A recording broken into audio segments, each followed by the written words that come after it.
noon hour is here. Check it out. And you're locked on to Utah's highest rated, most listened to sports radio station. It's my station. It's my station. This is Hans Olsen and Scotty G on 97.5, the KSL Sports Zone.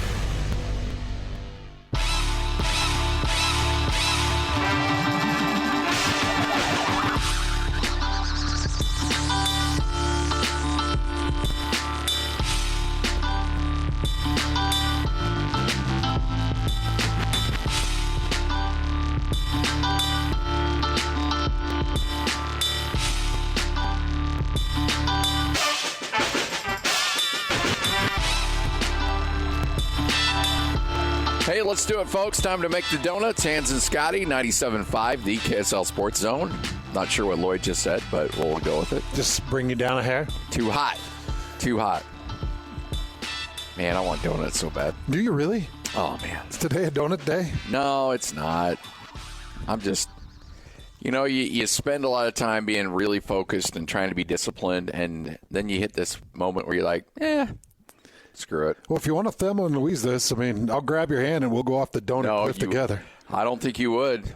Oh, I would. No, you would. I would. If somebody brought by donuts, would you have one right now? I don't know. You wouldn't. I know you wouldn't. I've tried so hard. Don't you dare try to talk all tough. You know what? Challenge us. Let's see. Officer Brown, hang out, though.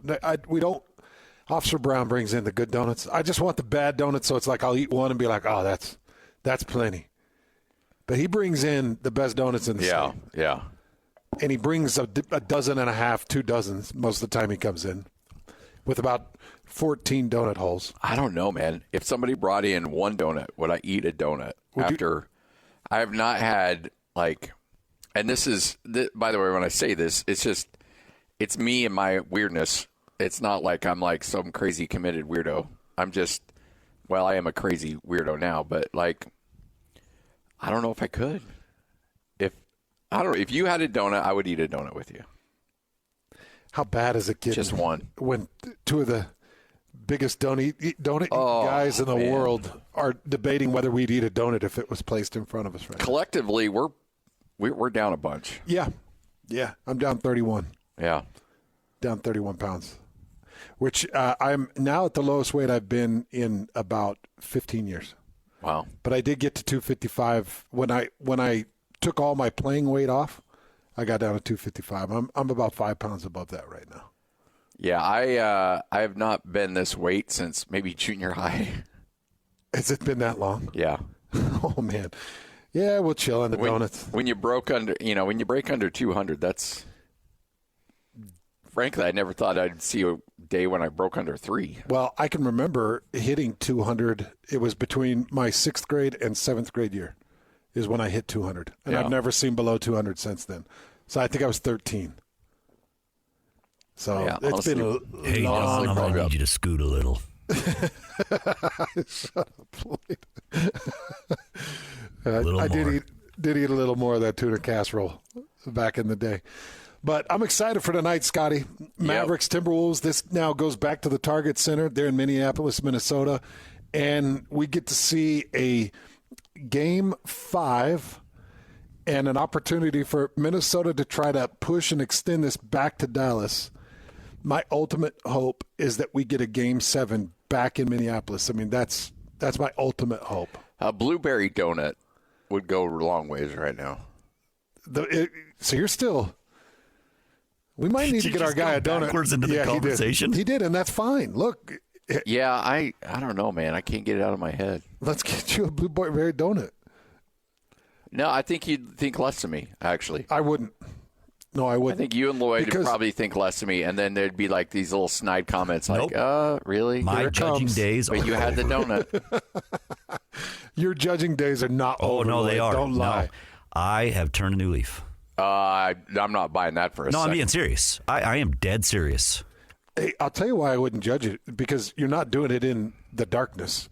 You're doing it right there in broad daylight in front of everybody. That's when you have a problem, is when you you sneak in after a show or something like that, and you're like, hoping nobody sees you. Oh, yeah. Get into a dark corner. Yeah, when it doesn't. I was eating some of those pigskin, those chicharron things. Oh, yeah. And I had them in bed, and I was chewing really because they crack really. Oh, yeah. This is last night, and I took a crunch, and I looked over at Jessica to see if she was still sleeping. That's worse than eating crackers in bed. Those things are crumbly, man. Oh, I know. It was a bad mess. That's why I was like, oh, I shouldn't be doing this. And I looked over to see if I was going to get yelled at. Oh, those things are good, though. Oh, I love those. I'd be eating those like crazy. There's no carbs in those bad boys. Yeah, they're tasty, but they're noisy and they're messy. Oh, yeah, absolutely. You make a big mess. But, by the way, a beautiful new ride out there I was looking at. Oh, yeah. And courtesy of Jake. And, I'm waiting to see when you get the powdered sugar from those donuts all over that car. But it's coming. It's coming, man. I don't know that. Gosh, I've had to really back off on donuts. Donuts are bad for you. Oh yeah, they say donuts and ranch are the two biggest no-nos. Ranch? Yeah. What's wrong with ranch? I don't know. Donuts, ranch, and Alfredo. Like they put these big red circle with a slash through it, and it's donuts, ranch, and Alfredo sauce. Well, I mean, I get the ranch. Like, there's a lot of fat in ranch, but not a lot of like sugar, is there? I don't think so. I don't know, but they tell you it is a deadly thing. I'm telling you, though, I love putting a little bit of ranch on a donut and dipping it in Alfredo. Like right now, it's not terrible to me. It's just calorie and fat loaded. Wow. Are you do you mix, like, would you take, like, if you, like, let's say go into Wendy's, would you dip your fries in Frosty? Like, a lot of people like to have like the sweet and the savory kind of mixed together. Yeah, I've tried it. I'm not the biggest fan. I'm not either. Yeah, I've tried it. I know that it's a craze. And fries in a milkshake. I've never been that guy. The kids are doing it. Yeah. Kids love that stuff. But I don't. It's not my favorite. I'll just eat my Frosty separate from my fries. I'll dip my fries in ketchup. I do like dipping fries in a ketchup and ranch mix, though. Oh, yeah. Yeah, absolutely. Ketchup and ranch mix is underrated. And that's not the typical Utah fry sauce, but it's just got a little bit of the fat man's twist on it. All right. Well, I'm sorry. I got it. If I feel like I talk about it, then I can get it out of my system. The blueberry glazed donut. Anybody want? If somebody brings in, you're talking about it's just the regular donut, but you like the blueberry topping. You're not talking about the blueberry infused old fashioned. No. You're talking about the blueberry icing. The blueberry icing on a regular glazed donut. Yeah. We're live here at RGS Exteriors. Well, we do love RGS. We'll be talking to Tim. Excited to catch up with him and get some projects going. If you're coming out of this winter season and you're going into spring and now into summer and you're looking at your house and you're like, I'm so sick of the way this house looks. I'm sick of it. Or you're seeing warping or paint's popping off or your gutters are halfway off the house, RGS is the one you call. They really are. Great people. They do tremendous work and honestly just kill it for all of our listeners out there. If you got rain gutter issues, they get those taken care of. Siding, whatever you want done to the outside of your home, these are the people to do it. All right. Hey, real quick before we jump into this, I saw you sent out the 60 and 60 ballots. Have you gotten any submissions about it? Maddie is the gatekeeper on that. Oh. So I do not have. So Maddie gets the submissions. Access to that yet. I'm sure there are people have got it done. I would hope so. Although Lloyd, Lloyd got a good talking to this morning. We're on a meeting and, we're coordinating with cells and everything, make sure everything's good. And somebody goes, Maddie, you have everything she needs? And Maddie was like, well, I've got everything from cells, but Lloyd still needs some stuff from you. And I'm assuming she needs ballots, correct? Yes, she needs ballots. Need the ballots. Just back from the meeting members? Yeah. Oh. But, I sent it out yesterday, so. Well, it's going to take some time. Yeah. I could have spent 6 hours on it. Oh, easy. And if you're really trying to do the job right. Yeah. But it is a little bit better format because, and by the way, you can go vote. Anybody out there can go vote at the fan vote at KSLSports.com. You'll see the big 60 and 60 banner. You just click on it. It'll pull up the 60. And what's great is it's a click in place. So you just click the name, you grab it, you move it to number 20, or you click the name, grab it, move it to number 1, move whoever down to number 60. So it's a click and grab, or it's an arrow. You can move it one at a time, which makes it really nice. go out there and vote. Remember, the fan vote. It can take some time. Yeah, the fan vote's available for you right now at KSLSports.com. It's real simple. Just go there now. KSLSports.com, click the fan vote, and your vote will work. Now, we modified a few things I want people to be aware of. Last year, everybody was grouped by school. And I think that, and it was alphabetical, so you had BYU, Utah, and Utah State players. And I think that created some problems, and maybe that's why it was such a BYU-heavy laden fan vote last year. Yeah, it was very much. So we mixed all the names up. It's now sorted by position groups where you can sort people through. And then to make it a little bit easier on you, and big thanks to, I believe, Alex was it Christian who did the heavy lift on this, Lloyd? That was Alex. Okay, Alex Napoli. I want to shout him out.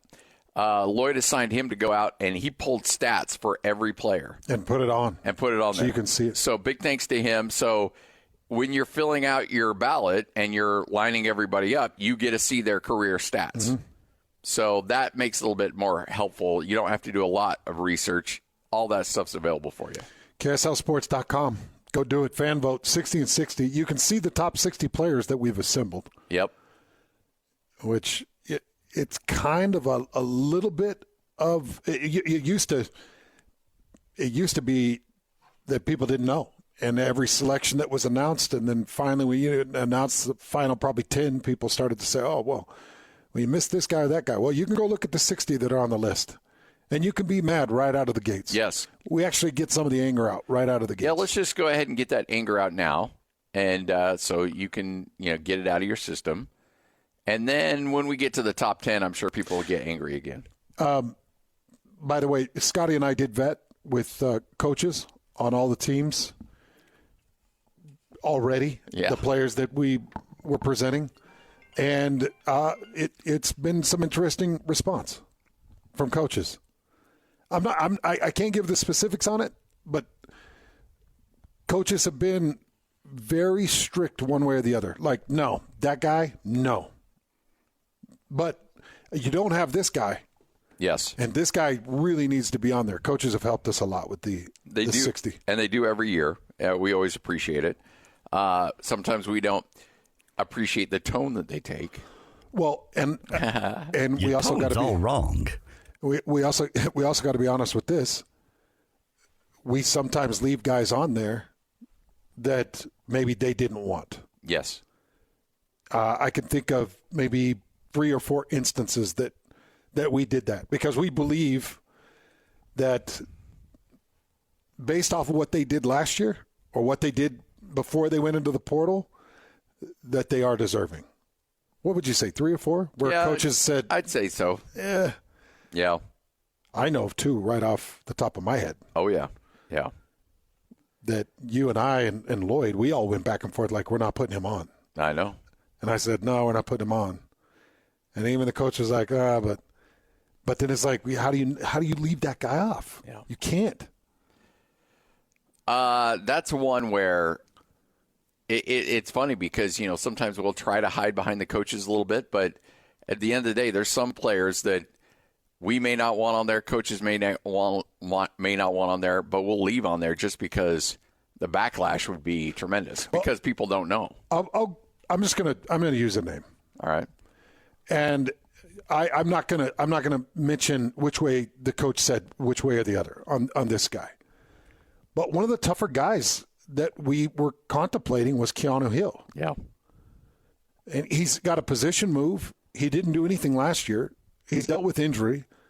There's been a lot of different disappointments for him and with him. And me, you, and Lloyd are sitting there with Keanu Hill as an alternate, and we're arguing back and forth. And I'm saying I don't think so, and you're saying I don't think so, and Lloyd's saying I don't think so. And then it's like, yeah, but what else does BYU have to go to at the tight end position? And he had a great spring ball. And maybe there was influence one way or the other from the coaching staff. But regardless, he's on there. Yeah. Because he is a big, long, extended body. He should be a possession-type tight end.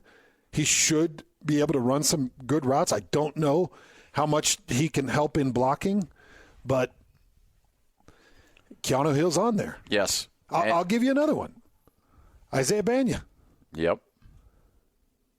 I don't know what to do with Isaiah Banya.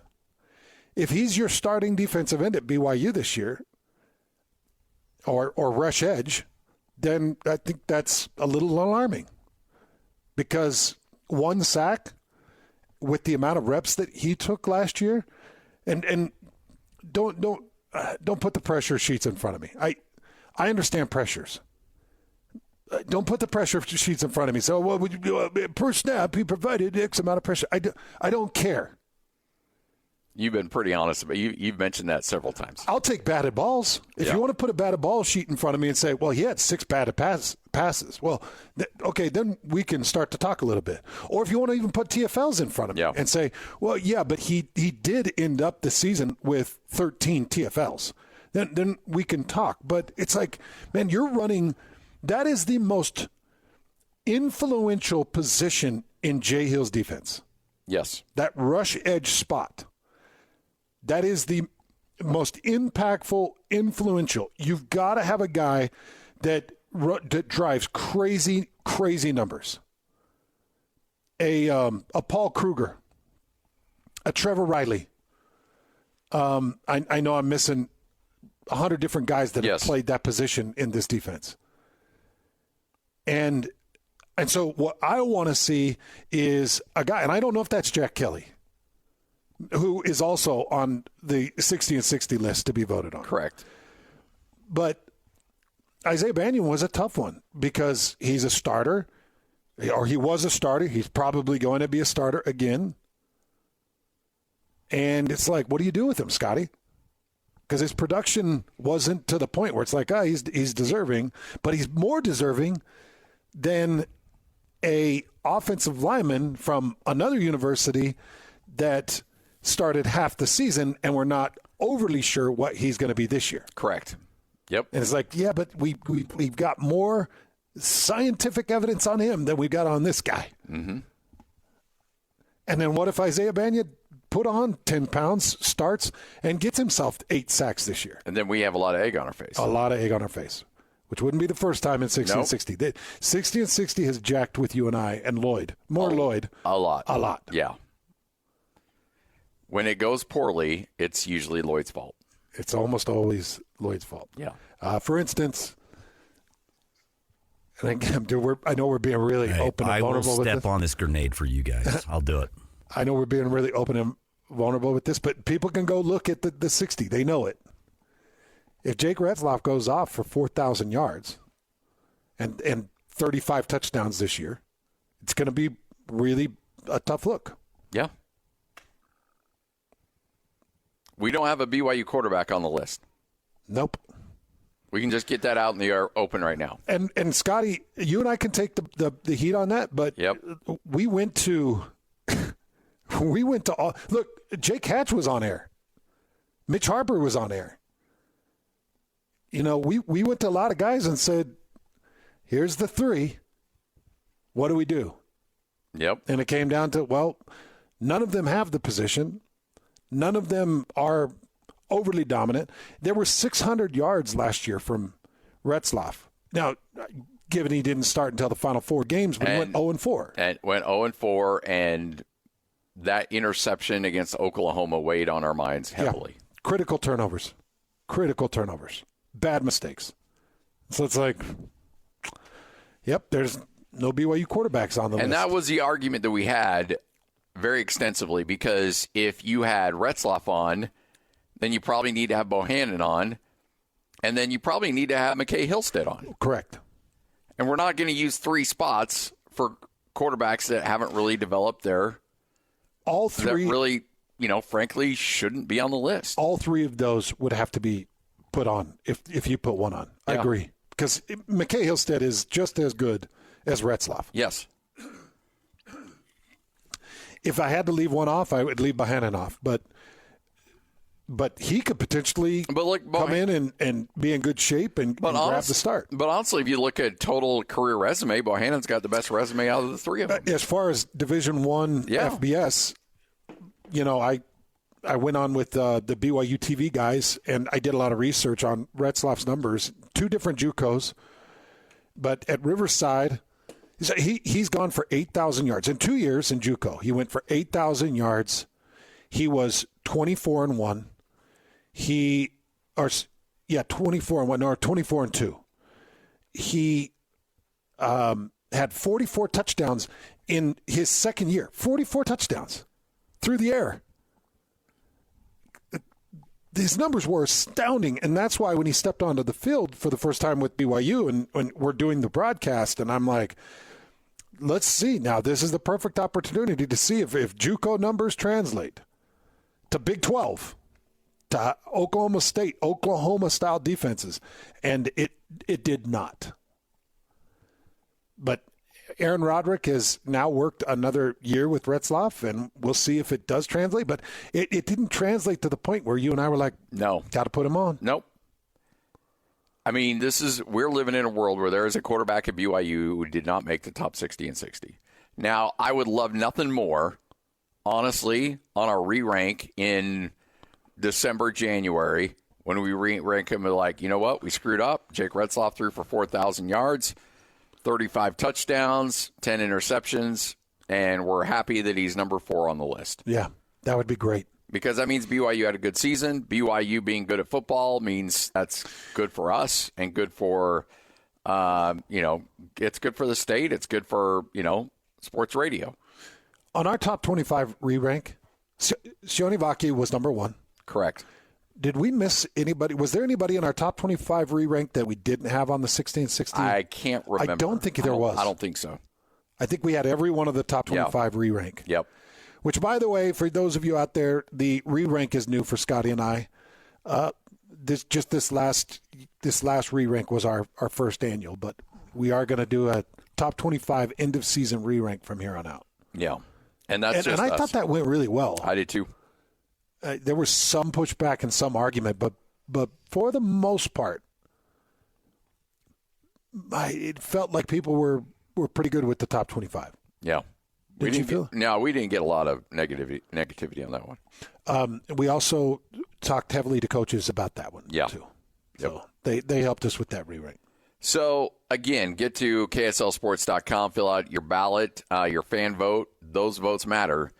To the official ranking of what we've got left. So let's go get it done, man. Let's have some fun. Yep. So it's all available for you at KSLSports.com. Coming up, Hans, you and I are going to get back into the NBA playoffs. Sorry, my donut conversation got it kind of derailed us. No, you're good. The other thing I really want to get into with you, the Big Ten and the SEC are angling for something that is really ticking me off. Yep, here they go again. But they've got a good argument. We've heard from the commissioners. We've heard from presidents. We'll tell you what they're saying about this. But let's just say the SEC and the Big Ten are trying to bogart. Yep. And we'll tell you what they're doing and how they're trying to do it. Hans and Scotty right here on 97.5, the KSL Sports Zone. Hey, bro. You hear us every day with our crazy opinions. Hey, what you doing? Well, now, it's time to hear from you. Hey, great show. Download the KSL Sports app and fire off your thoughts with the call-in tab on the bottom of your screen. Your show is fantastic. It's the one that captivates me the most. You can tell PK to stop singing. She bangs! She bangs! Let Jake and Ben know what you really think of the Jazz. Woo!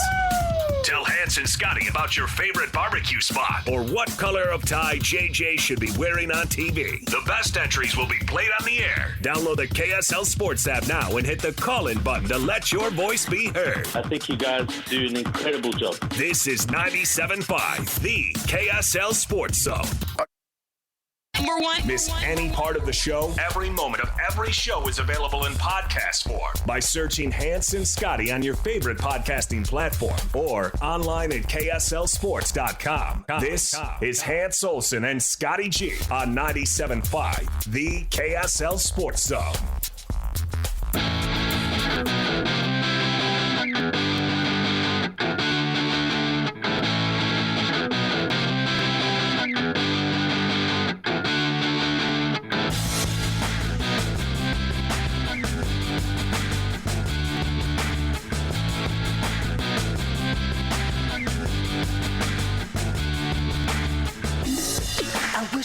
Hans and Scotty, 97.5, the KSL Sports Zone. Hope you're all having a tremendous day. Hey, big event. It's always done right. Tickets available now for the Larry H. Miller Utah Summer Games opening ceremonies June 7th at Southern Utah University, featuring Morgan Evans, along with one of Utah's biggest fireworks show. Tickets on sale at tbirdtickets.com. Get those tickets. Get down there. Should be a lot of fun down there as well. I'm a little torn on this, Hans, because if I'm the commissioner of the SEC or the Big Ten, my job is to protect my teams and to provide as much access to those teams as possible. But also, I think a lot of people consider these conferences being a little bit more uppity than maybe they should. But they are saying, essentially, we want all the playoff spots, and they should all belong to us because we're better than all of you. Yeah. Which, you know what, more often than not, they may be right, but still, the optics aren't great. So this is a piece by Dennis Dodd, and he jumped into this, and it's actually got under my skin.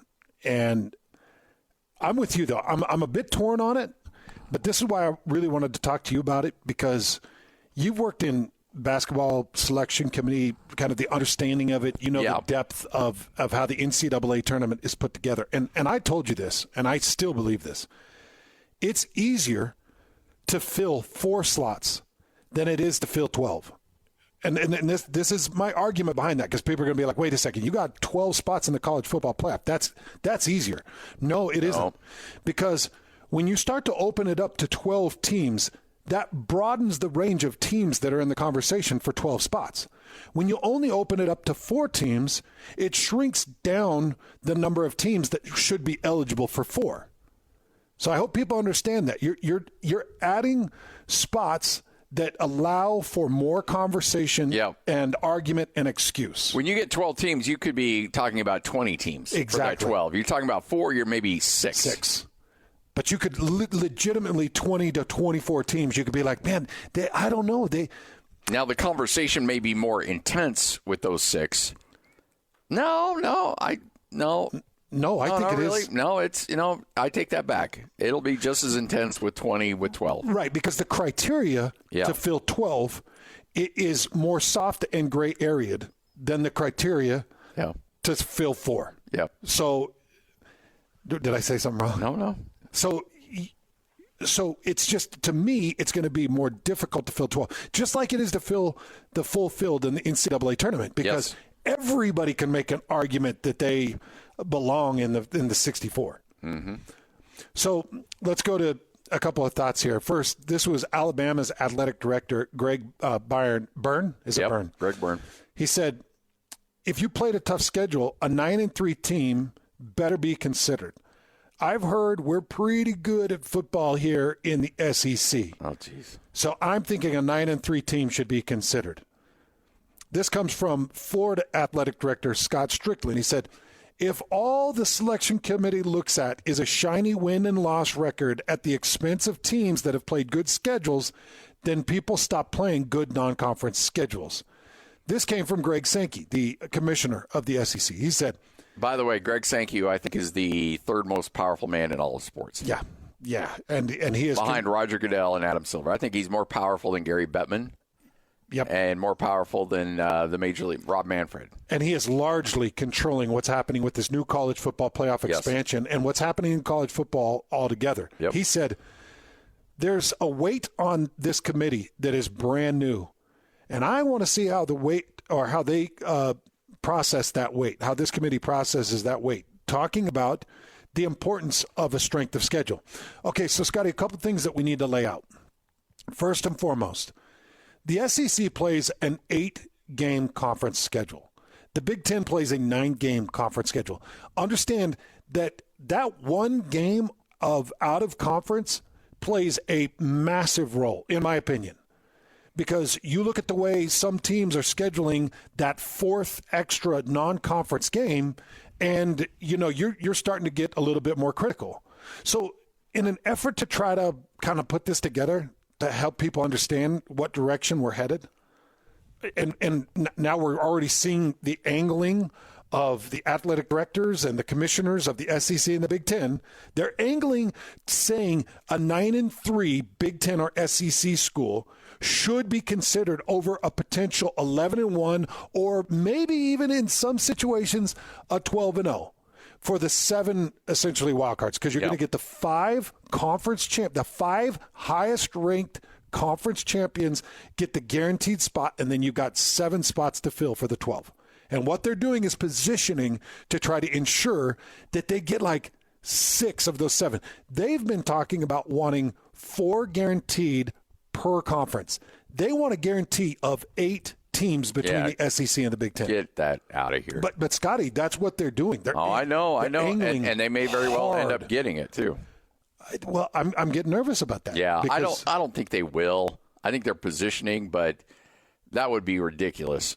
And if they did end up getting that, because here's the thing, they're talking about let's go to Greg Burns' Alabama team real quick, okay? You know, we're playing a difficult schedule. First off, you're playing 8 conference games. You're not playing 9. Right. SEC's 8. SEC's tough. I get it. SEC's a very difficult conference for football, but let's dial it down with this whole martyrdom about how you're playing such a difficult schedule, because you're playing 8 conference games. Here's your non-conference schedule for Alabama this year. August 31st, at home against Western Kentucky. Oh, jeez. The next week, they'll welcome in South Florida. Oh, now they do have a game against Wisconsin. They'll play one decent non-conference game. That's Wisconsin. And then later in the year, on November 16th, they play Mercer. This is okay.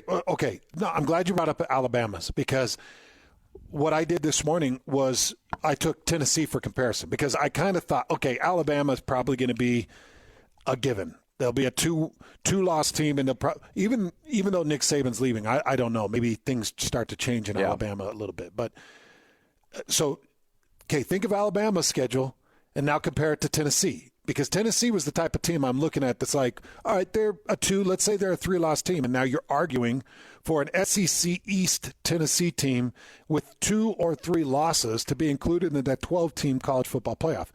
Here's their non-conference: Chattanooga, Kent State, UTEP, and then 1 ACC opponent in NC State. That's their 4-game non-conference. Now, it's interesting because the SEC stiffened up a little bit because they're adding Texas and they're adding Oklahoma.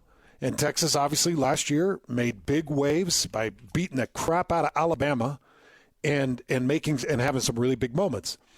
But here is your 8-game conference schedule: Oklahoma, Arkansas, Florida, Alabama, Kentucky, Mississippi State, Georgia, and Vanderbilt. You got a couple of built-in wins there in Kentucky and Vanderbilt. Yeah. You've got probably a bit of a toss-up, but you should be favored against Florida at home. And the ones that you're going to battle it out with are Alabama and Georgia. Oh, and Arkansas should be a given at Arkansas. The ones you're going to battle it out with are Alabama and Georgia. And guess what? You're already dictating to us what your conference should look like and who should be accepted. If Florida and Georgia both beat Tennessee, which I assume that they will this coming season, even though Tennessee is expected to be really good. Yeah. I don't know what's going to happen with Arch Manning, but we'll see. Arch Manning's at he's at Texas. Yeah. We'll see what happens with Tennessee, but they're expected to be good. Well, if they don't beat Georgia and Alabama and they're not in the SEC championship, then are we really supposed to consider them over an 11-1 Big 12 team, or an 11-1 or a 10-2 ACC championship team? Because that could be the ACC champion, and I know that they're locked in. But let's say you've got 2 teams that are 10-2, and you've got an avenged loss out of the ACC championship game, and now you're going to eliminate them to try to include a 3-loss Tennessee team with that kind of out of conference? No, they didn't do enough. Now, their thing is, now what they're going to say is, it doesn't matter who we played. We know we're better. And a lot of times Alabama can't say that, where Alabama's been a 2 or 3 loss team, and they're like, you know what, let's line up and play. We guarantee we'll beat them. And you know what? Sometimes they're right. But it doesn't matter. Your resume matters, because what you built in the offseason and what you built going into the season in terms of a schedule should be held. You should be held accountable for that. If you don't test yourself and you're just saying we're Alabama, we're better because we got better players, so we deserve to be there. No, prove it. Go out there and prove it, and lay it out on the line. And because this Mercer stuff and Chattanooga and all these other schools we're talking about, it's ridiculous. Okay, so let's just take the Big Ten into consideration because the Big Ten is in the same position. They're angling the same as the SEC. Yep. Again, they're wanting to control 8 of the 12 total college football playoff spots. That's their angle. And they're going to bully people, and they're going to get loud, and they're going to be obnoxious until people start to acknowledge and recognize their conversations. Because, as Scotty just mentioned, you've got the loudest voices in all of sports that are sitting on that side of things. So let's take Ohio State. You ready for Ohio State's 3 out-of-conference games? Yeah. Akron, Western Michigan, and Marshall.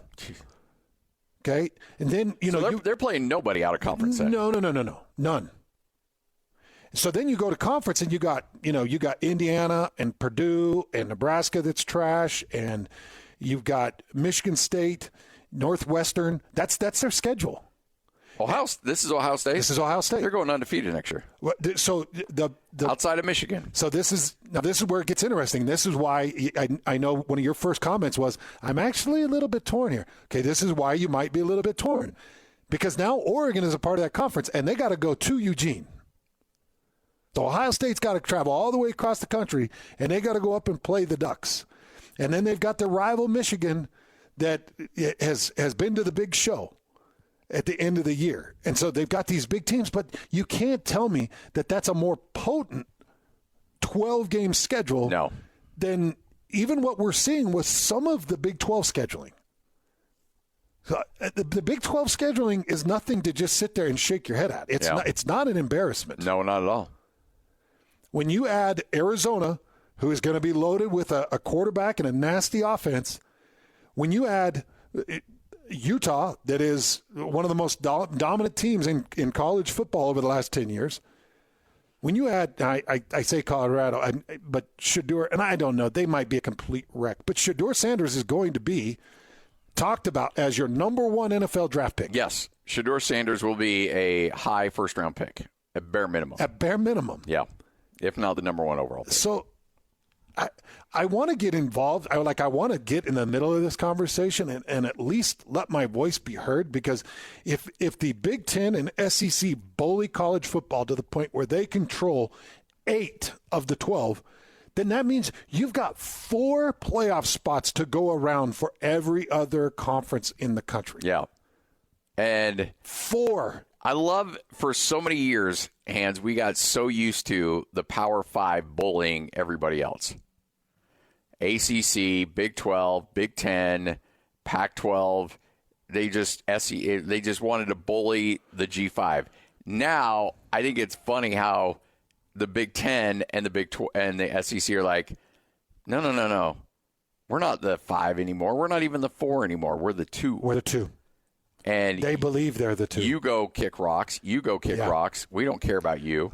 But, hey, Clemson, just take a look at those media right issues and let us know if you can make your way over here. Yeah. And they'll continue to poach.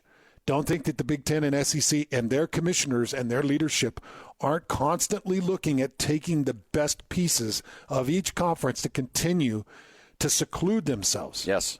So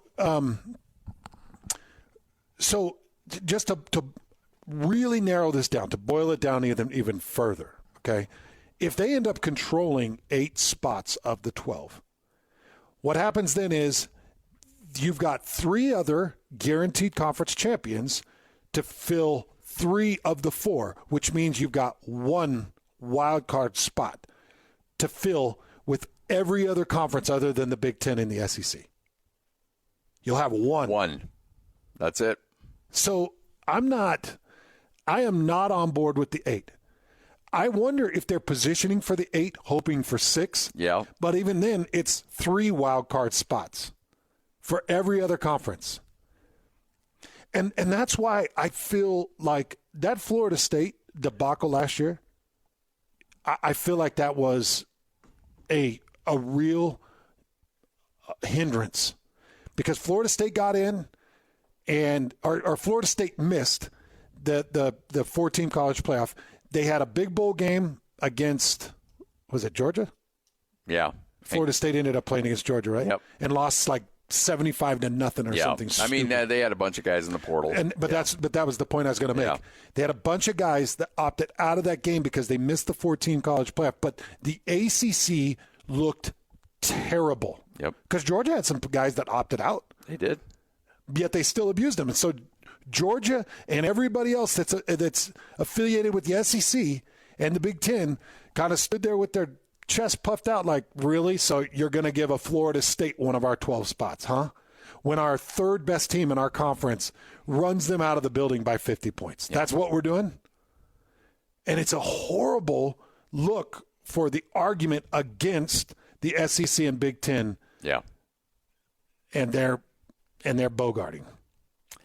Hans and Scotty, 97.5, the KSL Sports Zone. Wrapping up hour number 1, what you may have missed. Coming up next, coming up at 1:05, you have your renderings and a new stadium plan for the Bees in Daybreak.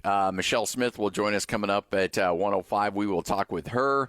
At 2:05, we'll continue to get you ready for all kinds of great stuff, NBA, NHL, all the good stuff coming up this weekend. And we'll talk a lot of NBA, big one tonight, as we continue to break it down. Hans and Scotty, 97.5, the KSL Sports Zone. 3, 2, 1. It's that time of the year again. The countdown is back. It's the 10th annual Top 60 and 60. Beginning June 5th, get your college football fix every day at 1:30 as the Zone counts you down to the start of the 2024 season by listing off the top 60 players in the state of Utah as voted on by the local media and you, the fans. That's right. Get your rankings in right now at KSLSports.com. It's the top 60 and 60. 60 and 60. Vote for the best of the best right now at KSLSports.com. Presented by 5 Star Painting. Your home for the best college football coverage in Utah is right here on 97.5. The KSL Sports Zone. Locked on to Hans Olsen and Scotty G. That's right. Yeah! On 97.5, the KSL Sports Zone.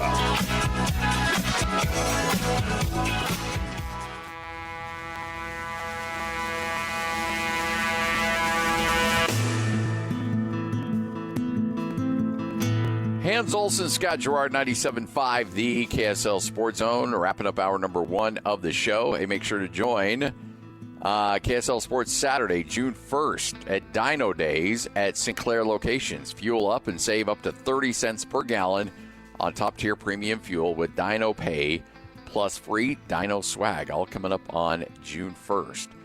Before we get into what you may have missed, Utah State and the Mountain West Conference announcing TV times and start times for a good chunk of their games. Utah State, here's their slate. No start time yet in terms of TV for their opener against Robert Morris, but they will play at USC, and this is still throwing me for a loop, Hans. It'll be on the Big Ten Network. Utah at USC, Big Ten Network. Late start in the Coliseum, 9 p.m. The one that everyone here locally is looking forward to, Utah going back to Logan for the first time since, I want to say, 2012. That game will be on CBS Sports Network. We'll start at 2:30 in Logan on September 14th. So the Utes and Aggies resuming their rivalry. A couple more TBDs until you play UNLV. That'll be a Friday game at 7 o'clock on CBS Sports Network.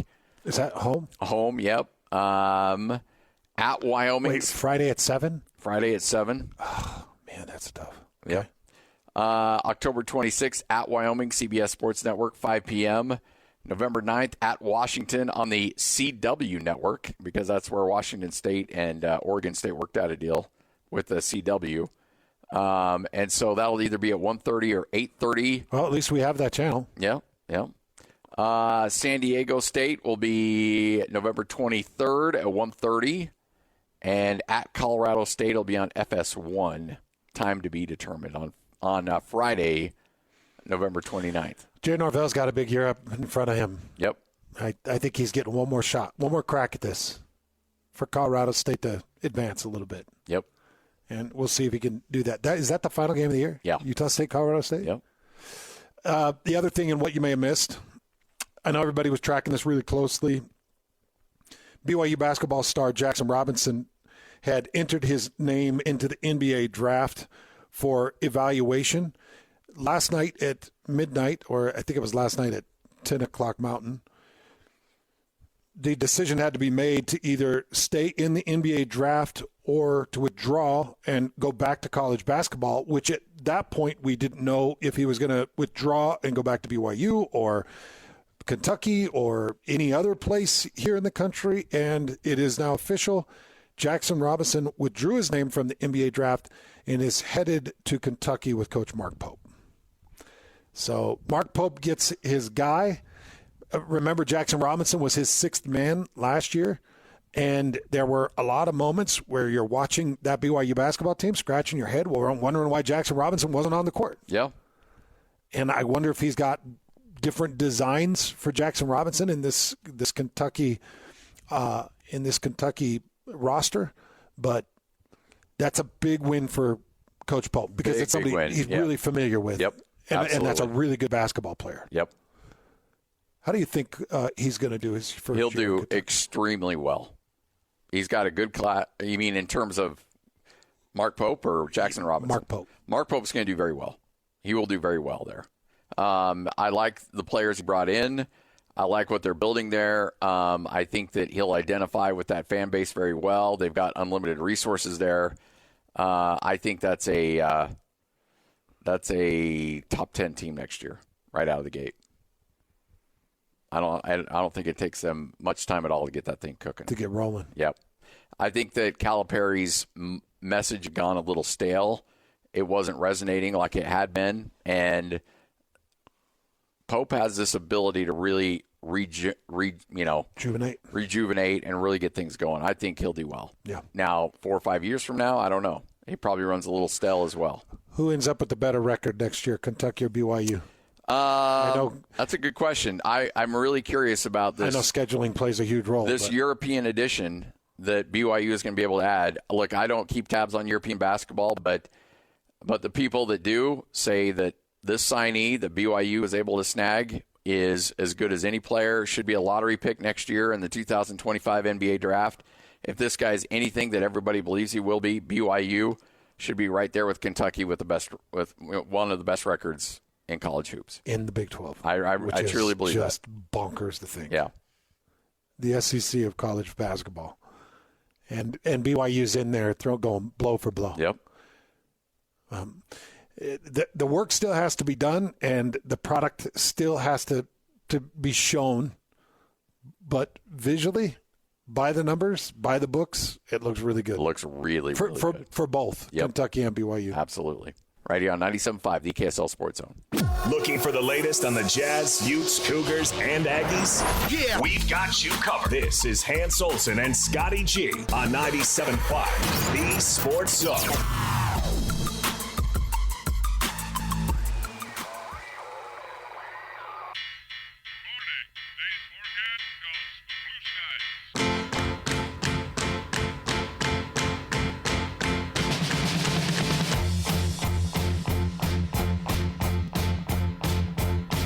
Hans Olsen, Scott Gerard, 97.5, the KSL Sports Zone. Hope you're all having a great day. Thursday, week's coming to an end. Can't wait. Another big weekend on tap. We got NBA games coming up later on tonight. We got a lot on the table. Michelle Smith, who is the president of Larry H. Miller Sports and Entertainment, expected to join us coming up here in just a moment.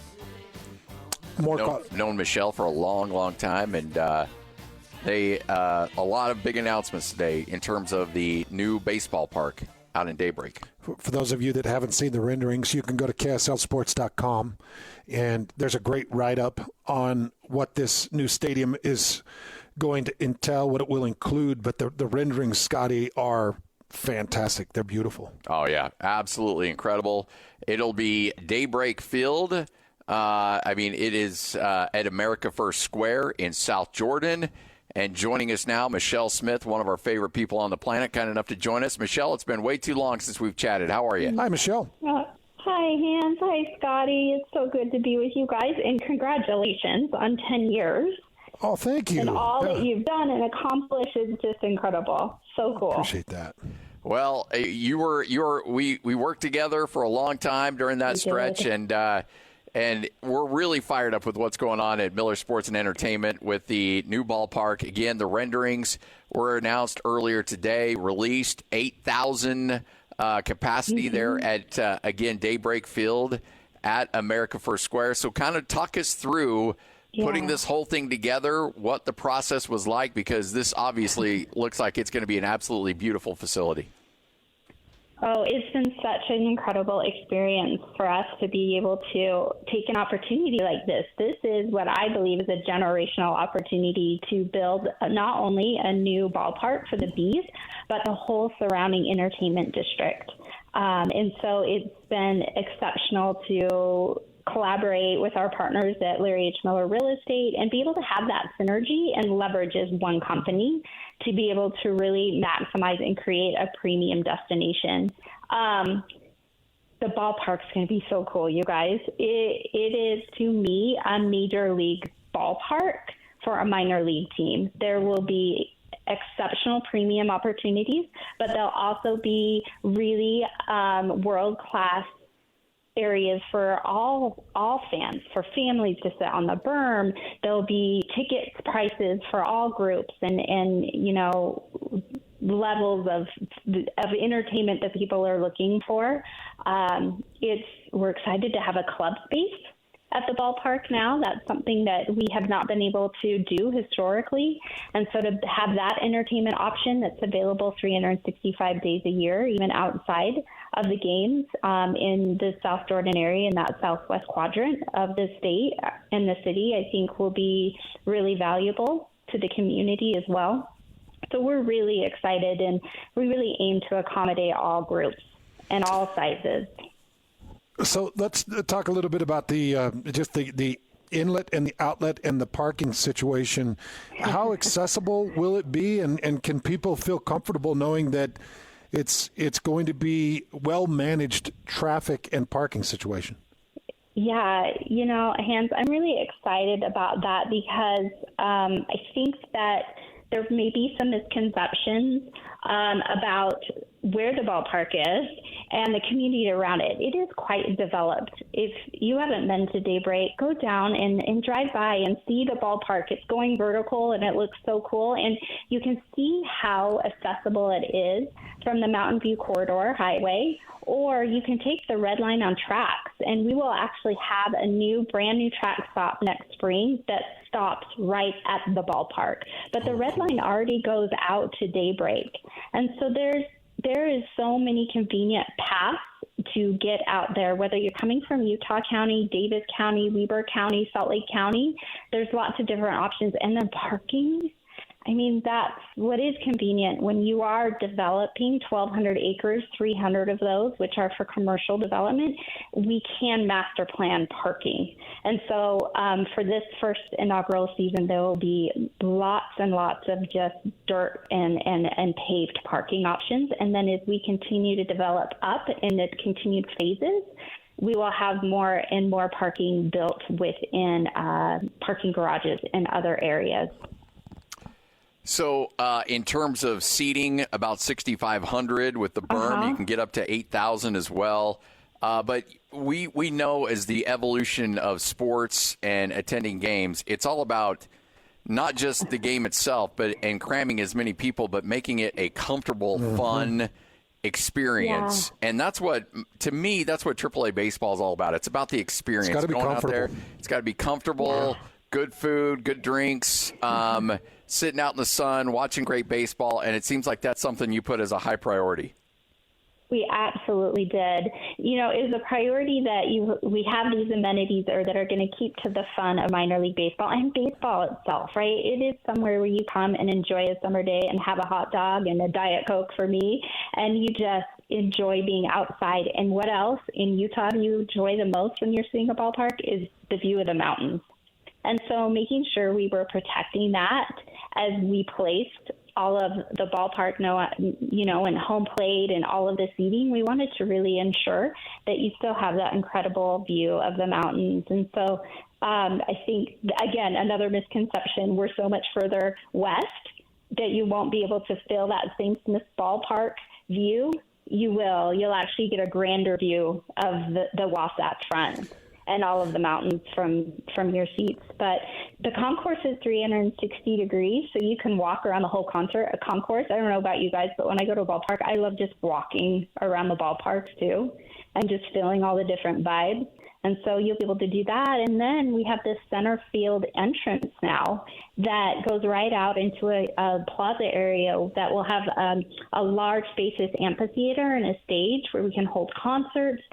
It'll have our first Megaplex Cinema Entertainment Center right next to it, also anchoring it, which will now have bowling and arcade and full luxury theaters. It is just going to be the place to be, and all again wrapped with retail and residential and food and restaurants. And so it's really going to be an excellent opportunity for us to showcase what we can do, especially when we start thinking of bigger picture, power district MLB development. And I'd have loved to have this out in Eagle Mountain, out kind of in our area, in our development, because just bringing that type of entertainment to an area. I'm curious, what's it been like working with Daybreak? Maybe some of the government officials and then some of the individuals that are around that area. Have you had a beautiful embrace, or has there been some conflict? You know what? It's been nothing but very, very welcoming. The mayor, South Jordan, Mayor Ramsey has just been such an incredible partner, and her city council, and they've really embraced the vision. And, this is about, you remember us, right? Our mission is to enrich lives in the businesses that we build and the work we do. And they've all caught that vision. And so is America First.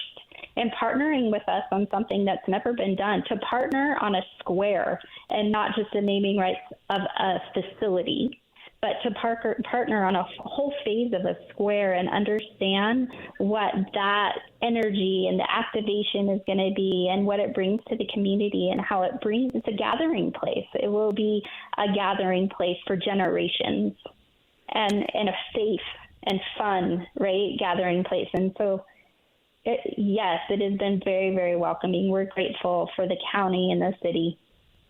So, kind of give us the timeline. This will be for the start of the 2025 season, correct? It will. Yes, we will need to open up on April 8th. April 8th, we'll need to open up. We can get the bees on the road. We've already been working with MLB schedulers. MLB's been excellent and, super great partners throughout all of this. So we can get the bees on the road for a couple homestands, and then we'll need to open up on April 8th. So I wanted to ask. Go ahead. Finish. You can finish up. I was going to say, and then you'll continue to see a little bit of construction going on the rest of the phase. The plaza area will be done. The ballpark will be done. The apartment building and the Megaplex Cinema Entertainment Center will open up by midsummer. And so you'll just kind of keep seeing everything around you, this organism getting bigger and bigger and developing more throughout the summer into the new year. So on the picture that was put out, there was kind of a square structure, beehive-looking thing out behind third base, I believe it was, kind of a taller structure. Can you kind of identify what that structure will be? And then maybe walk us through some of the premium seating options that you've got, the Terrace Club, the Diamond Club, Field Level Suites, Founder Suites, and Batter Box. Kind of walk us through those things. Yeah, you bet. So that building that you're talking about right in left field, kind of third baseline, is actually scoped out to be a future office building. We took some time to kind of do a little tour of ballparks, and we went out east, and we were kind of taking the best pieces that we were seeing in these developments of the new ballparks in the surrounding areas. And the two things that we walked away that we really, really loved were a center field entrance, where I think you typically enter most ballparks behind home plate. Mm-hmm. And the center field entrance just allowed everything to open up more and be more connected to the rest of the development. And then the other thing that we liked was these opportunities to bring together residential and business office space into a ballpark tool. I mean, how cool would that to be to either go home or go to work every day and look out your window and you're looking into the green grass of a ballpark. feeling that energy and hearing that noise. And so we saw that in St. Louis. We saw that in North Carolina. We kept seeing that. And so that really came back and was really important to us. So that's an office building, Hans, and that will probably open the following season. So it won't be open the first season. We have to pace ourselves just a little bit, which is a prize for us, huh? Oh, yeah. I know. And then the premium seating inside, is spectacular. We are going to have these field level suites that are 10 suites. They are built into the ground. They're very similar to the vision that we had with the bunker suites when we renovated the arena, where you kind of had this exclusive premium area, but you came out and you were just closer to the game than you could possibly imagine. And with these field level suites in baseball, you're actually going to be closer to home plate than the pitcher will be. The Texas Rangers built these in their new ballpark. And so we're super excited about those. That will be a fabulous experience. And then we have some concourse level suites. And then we've got loge boxes. And as I mentioned earlier, we have this club that now comes with some club seating areas throughout the ballpark that will have access to that food and beverage experience. Our VP of food and beverage, Shehan Robinson, who you'll probably all remember. He was with Levy. He's just done an excellent job in continuing to look forward in how is the experience of food and beverage continuing to evolve. The game of baseball, with all of which I believe were really great calls by the commissioner in speeding up the game a bit, with the pitch clock and other things, have sped up the game itself. And so your food and beverage experience needs to be a little quicker than it probably has historically. Waiting in the long concession lines on the concourse and watching the TV, we really want to eliminate that. And so now we have separate concourse style buildings that you walk in and they're grab and go. They have hot and cold food, and you just quickly grab what you want. Your credit card's there, it reads it, and you're out and back to your seats and watching the game. One thing that I think, I tread on this slightly because I don't want to sound judgmental by any stretch. Whatever beverage you want to take, that's totally your call. Mm-hmm. But I do like the fact that, this is a family-oriented area in Daybreak. You're going to anticipate a lot of families, a lot of kids. And you're carving out some alcohol-free zones inside the stadium where you know that you're not going to be butted up against a dude that's, eight beers deep and saying stuff that maybe you don't want to hear your kids say or hear. So, Scotty, I was born and raised in Denver, and my dad had Bronco season tickets. And some of my childhood memories in the old Mile High Stadium during Orange Crush days are exactly what you just shared. And we do. You're right. We want parents to feel comfortable in Daybreak to have their kids ride their bikes over to the ballpark and go into the game and be able to have a safe place to go. And so, yes, that was, as we continued to identify what did we want to create, there was certainly space where there was family-friendly alcohol zone spaces where you could choose to sit. But we also do, as you said, want to accommodate those that do enjoy having a beverage at a game and want that environment to be welcoming to them too. And so this ballpark is going to be really unique in being a space for everyone to gather. I want to circle back, and because we Dave Nellis from America First comes in our studio, and they're big partners of ours.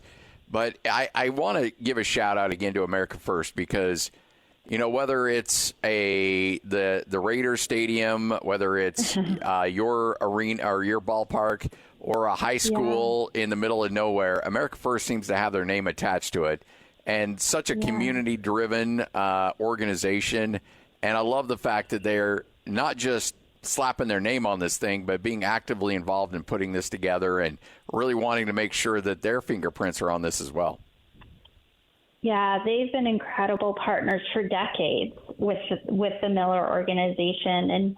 And as I said, when we went to them and we shared the vision of moving the ballpark out to South Jordan, away from downtown, it was going to be, this sports-anchored entertainment district. They just caught on to the vision and the opportunity to embrace the community. And here's what I should also mention that was so unique is they came to us and said, we love this concept. We absolutely want to be a part of it. We love the idea of America First Square, and we want you all to name the ballpark in a way that is special to the Miller family and to the organization. And how often do you see that?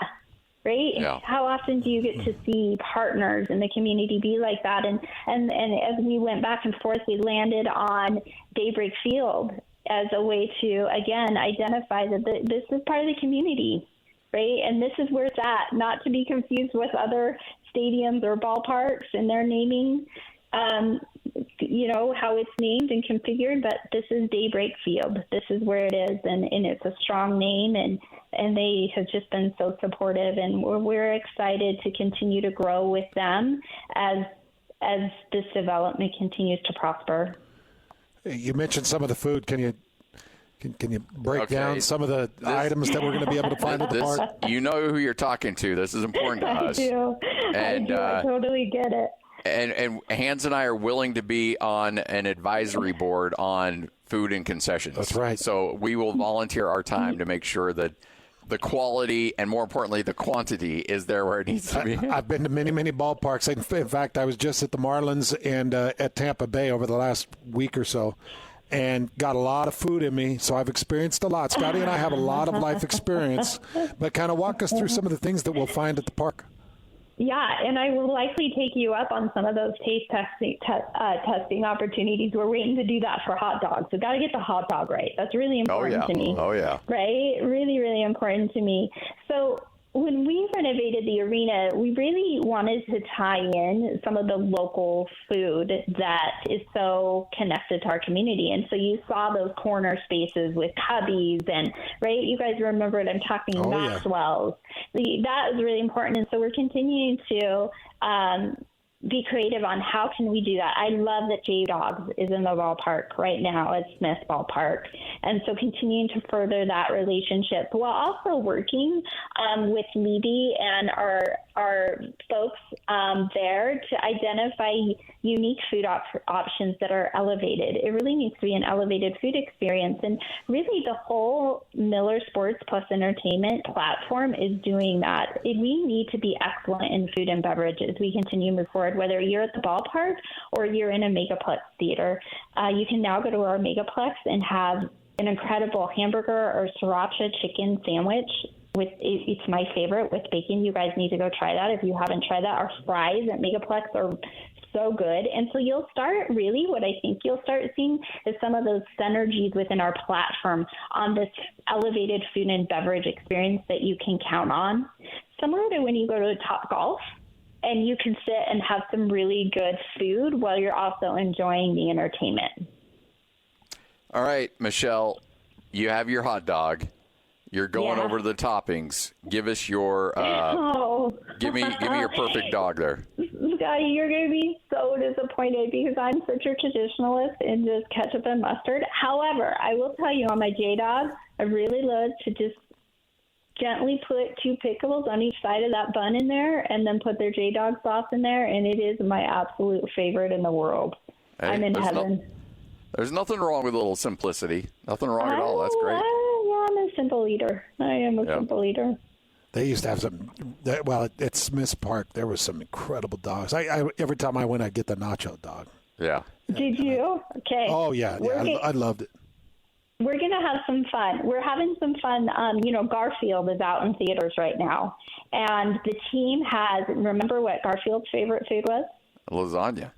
Lasagna. We have lasagna fries right now.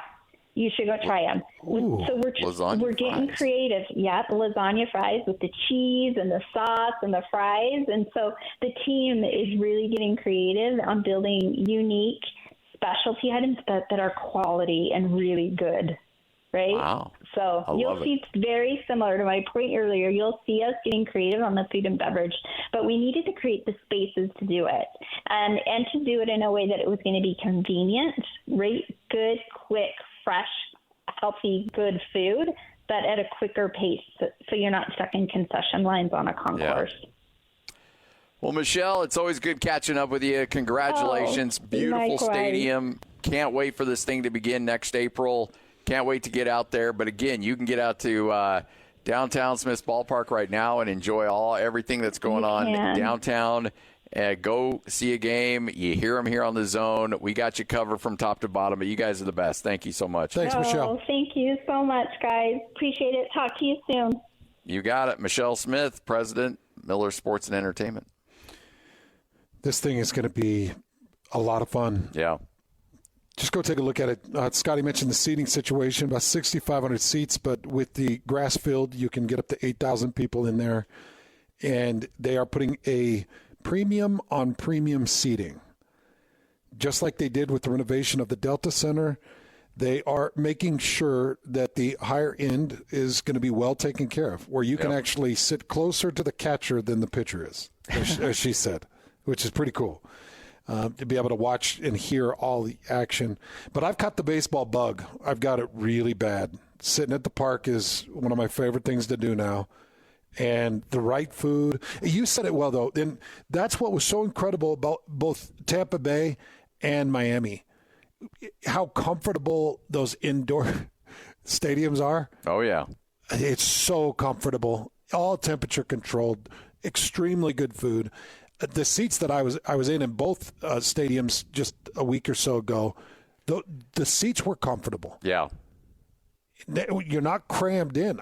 I was surprised by how much leg room I had, how much elbow room I had. So those things are really important when you're going out to a AAA game. Oh, 1,000%. I've got to be comfortable. Yeah. I also don't want, if I'm there with my family, I don't want the drunken bums. Yeah. When we were in Miami at the Marlins game, there were about 3 rows in front of us.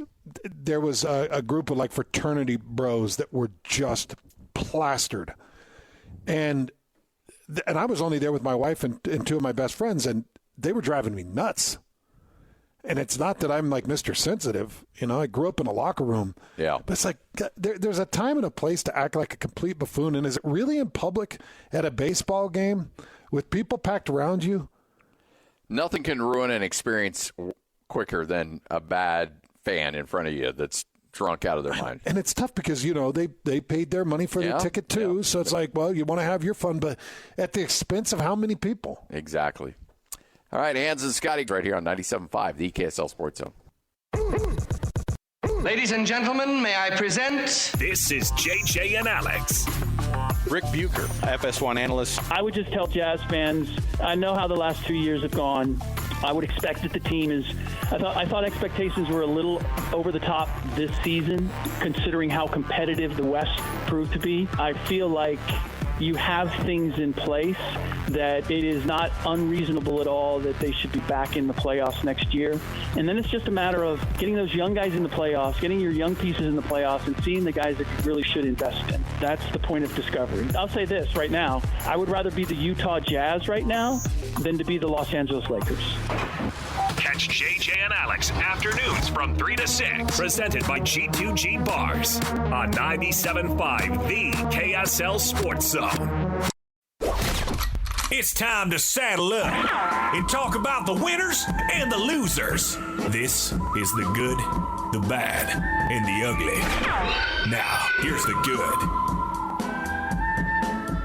It is the good, it is the bad, it is the ugly, and we are live here at RGS Exteriors, and they bring you the good, the bad, the ugly every single day. Make sure to give them a holler right now and get on the books. They'll come out, they'll make sure you get the right experience so you can remake the outside of your home. 801-280-3110. That's 801-280-3110. RGS Exteriors. Hands? Can we extend this series by another game? I hope so. I want it so badly because I want some pressure on Dallas in a big, big way. Because if somehow Minnesota can win tonight, force this series back to Dallas, there is so much pressure on the Mavericks in game number 6. But it all hinges on whether or not Minnesota can get that win tonight. Sending out the prayer emojis. Yep. I want those clasped hands pointed skyward because please give me a Game 6. And again, it's not because we're big Minnesota fans. It's just that we want this series to be extended. We want as much as this we can possibly get. There's so much nastiness. There's so much ugliness that it's just great entertainment. Whether you're a fan or not, you're watching these games, and Luka Doncic is attacking these games like he's in a fist fight. And now he's using all of his typical antics to get to the line and get the calls and persuade the officials. And I know it's driving people nuts, but Rudy Gobert has continued to be the punching bag and has found himself as the heel of this whole series. And I want Rudy Gobert to have some redemption. I'd love to see him stuff the ball down Luka's throat and a couple of other Mavericks' throats. And I'd love to see Mike Conley have a couple of great moments. In order for Minnesota to get the win tonight, Karl Anthony Towns is going to have to be Game 4 Karl Anthony Towns. He cannot be Game 1 through 3 Karl Anthony Towns. Whatever it was that ignited him. He took the initiative. He was knocking down the shots. He was like 20% from the field in the first three games. And then he found his shot and was getting himself to the line and taking care of business at the three-point as well. So Karl Anthony Towns is going to have to do that. And Anthony Edwards is going to have to be hungry. But you've got home court. You're at the Target Center in Minneapolis. You've got a bit of momentum, even though Game 4 was crunch and clutch seconds all the way down to the final couple shots. Dallas is going to be in this thing, but just give me a Game 6. That's all I'm asking. I want a Game 6, so it goes back to Dallas, and Dallas feels pressured to put the pinch on. I was actually going to look that up and make sure that I was right on that. That Kyrie Irving was 14-0 in closeout games going into that Game 4. He was 14-0 in closeout games going into Game 4. He lost his first closeout game. Can Minnesota hand him his second loss in closeout games? That's what I'm hoping. I don't think it happens. I do think Dallas gets the win tonight. I hope I am wrong, but Minnesota comes into this as a 4.5-point favorite. Playing at home. Game will start at about 6:30 Mountain Time. So gather around the TV, folks. Should be a fun one tonight. One thing we know, even though Dallas is leading the series convincingly 3-1, it does feel like every single game has gone right down to the wire. And I anticipate we'll see more drama coming up tonight with another game coming down to the wire between these two teams. Yep. All right, there's your good. Let's get to the bad. Now the bad. Like I mentioned, Scotty, I've caught a bit of the baseball bug, and one of the teams that I got to watch in person was the Mets. They were taking on the Marlins, and they should just call them the mess because they're just a complete mess. Yeah, the New York mess, because they're terrible. They're really bad. Yeah. So they're having an issue with their closers. And picture this. Mets are playing the Dodgers. It's 3-3 heading into the 8th inning. All right, Scotty? Yep. The final score of this game, 10-3. That's how poorly your closers are playing. Now, it got heated, and some real problems went down with Jorge Lopez because he went to the mound. Shohei Ohtani was able to knock home a 2-run home run with him and Freddie Freeman. And so you could see Jorge Lopez, he was getting heated, and things were really heating up. And I guess he had an argument with third base umpire, and the third base umpire ejected him. So as Jorge Lopez was walking off the field, and Lloyd, you tell me if this is taboo. I haven't seen it, but again, I'm just starting to really get the baseball bug. He took off his mitt, Scotty, and he threw it over the netting into the fans, and he walked off the field pretty angry. Oh, boy. So I don't know how taboo that is, but he's taken a ton of heat nationally, and there are now rumors that Mets manager Carlos Mendoza and the front office, they are looking to get rid of Lopez. They've started the process of designation, and he's going to be designated at whatever that ends up being, whether it's down to the minors or you got 7 days to trade or release him. But based off of what happened, that's the rumors. And then another thing surfaced earlier this morning. I was actually listening to Boomer Esiason, who was going nuts on Lopez, and I'm like, okay, he threw a glove. He was yelling at the third base ump. Like, he's ticked off. These things happen. No harm. Yeah, you get fiery. Well, Boomer Esiason was on air apologizing because he had found out that Lopez has a son that is currently on a transplant list and is in a dire situation. And so we never know what's going on with superstars. We never know what's going on with major leaguers or NBA players. But I want to remind people, they do have a personal life. Oh, yeah.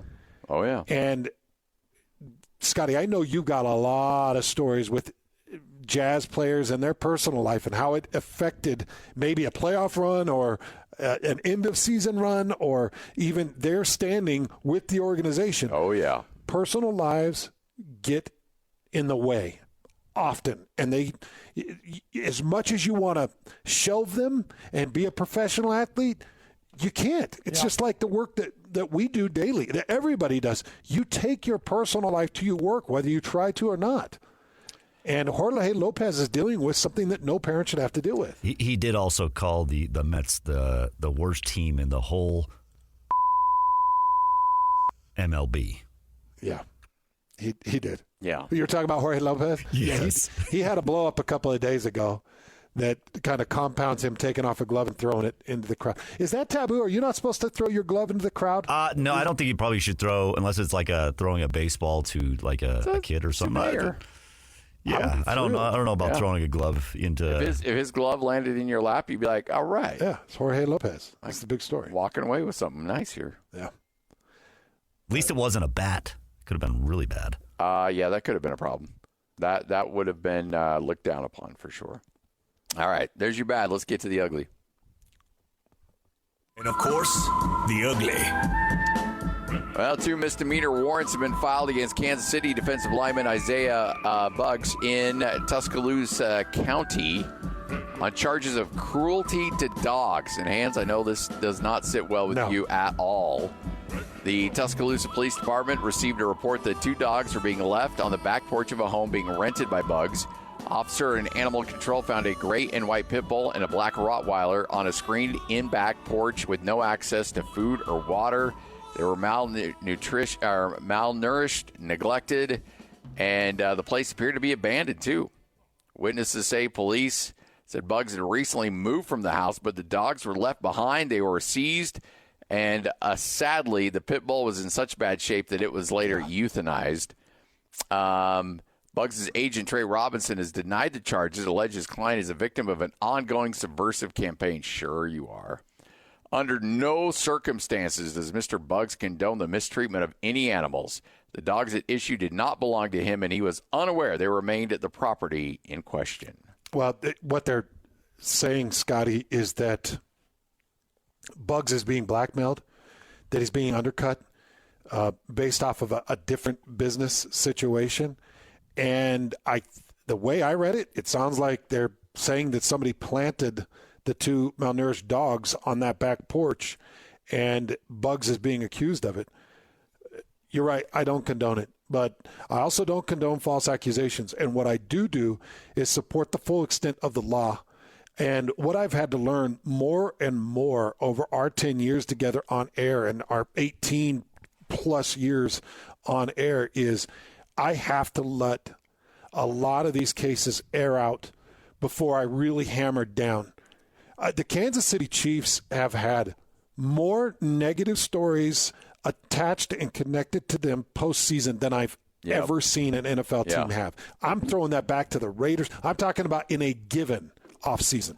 Sure seems like it. It has been one story after the other, and I'm disgusted with it, and I'm sick of it, and it makes the Kansas City Chiefs look pathetic and petty and ridiculous and criminal and disgusting. But I got to let this one play out. I doubt somebody planted it.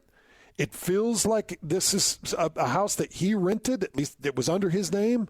And if he did, in fact, leave these dogs on the back porch without food or water, then I want the full extent of the book thrown in. I want this guy off a football field, and I want him in big trouble. Yeah. It does make you wonder if this team was 9-7 last year, if we'd be hearing all these stories. Exactly. And that's why I do, unless was it Ray Rice that got in the car accident. Yeah. Unless you're on video. Yeah. Or Rasheed Rice, unless you're on video walking away from the accident, and then I can say, oh, yeah, you're the idiot that put all these families in jeopardy. I do want to step back and just say, man, if he is being planted, I hope to find the person that did hurt these dogs and put them on the back porch. And like I've told you, I'm not PETA, but I'm getting closer and closer. Yeah, you love your dogs, though. Because animals need protection, man. They need help. They can't protect themselves. By the way, day of adoption coming up end of June. I think, June 25th, I want to say, Lloyd? Yep. Tuesday, June 25th, I believe, is the day. Scotty, I was just getting some of the adoption numbers that we've had over our years of day of adoption, and I don't want to pat us on the back too much, but let's just say there have been a lot of pets, not just dogs, cats, and many other pets that have found homes through that day of adoption. So that's something I'm very, very proud of. And I appreciate you and all of Bonneville getting around that and surrounding that and making it a great day, because these animals truly do need help. Hans and Scotty, take a break. You're listening to 97.5, the KSL Sports Zone. Another edition of Whole World News next. This is Jake Scott and Ben Anderson. I also think Utah wants to be a little bit careful of not being the person who dates everybody. Find a home. Be okay having a home. Even if it's only for a little while. You were the Mountain West Conference team, went to the Pac-12, and you were very good. And it's why you're in the Big 12 now. I don't think you always want to be the person who's looking elsewhere. I think that actually ends up making you have a bad look as a program. When you were going to high school dances, like a girl's choice, were you ever her second choice? Like the person she really wanted to go to the dance with said yes to somebody else, and you were like their second choice. The Big 12 was Utah's second choice. Of course. And they made it very evident that they would have rather stayed in the Pac-12. Go win the Big 12 next year in football. Go establish yourself as a power there, too, and continue to up your value, because you upped your value by winning in the Pac-12, and you can do it again in the Big 12. Hear Jake Scott and Ben Anderson every day from 10 to noon on 97.5 the KSL Sports Zone. Go! It's time to span the globe for the hard-hitting news you care about. Well, not really. But hey, at least we found it interesting. This is Whole World News on 97.5, the KSL Sports Zone. We've got the whole world in our hands. You got the whole world in our hands. We've got the whole world in our hands. We've got the whole world in our hands. We've got the Hans Olsen, Scott Gerard, 97.5, the KSL Sports Zone. Make sure to join JJ and Alex Monday from 3 to 6 for the Show Up for Summer Service Fair at Thanksgiving Point. Learn more at showuputah.org. Hans, it's time for another edition of Whole World News. And like a lot of times we do Whole World News and it's, doom and gloom and everything's coming to an end. Well, let's go to Suffolk, Virginia. Hans, Ulysses Whitfield is retiring at the age of 85 years old. You know what he's been doing for the last 70 years? Since he was 15 years old, he has been a school bus driver. Oh, man. Since he was how old? 15 years old. He said back then you could be a student and a driver at the same time.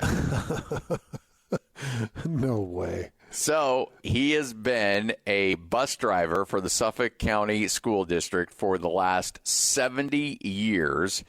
Obviously knows his route very well. Do you believe this? I guess what? I'm going to add to it here. In his 70 years, guess how many days he's taken off? Full days. Does that include never mind.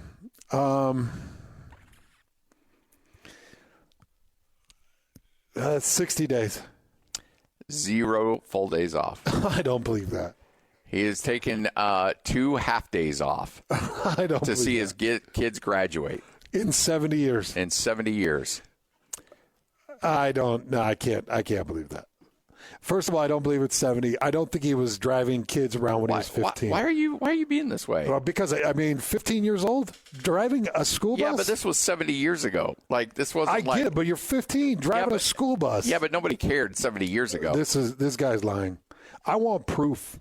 I want a video recording of him driving this bus when he was 15. I'm sure we can find a DVD from the 30s recording of a dash cam video of him driving around in the 1940s. There's not a chance That's incredible, though. If it's true, it is true. Come on, don't be negative.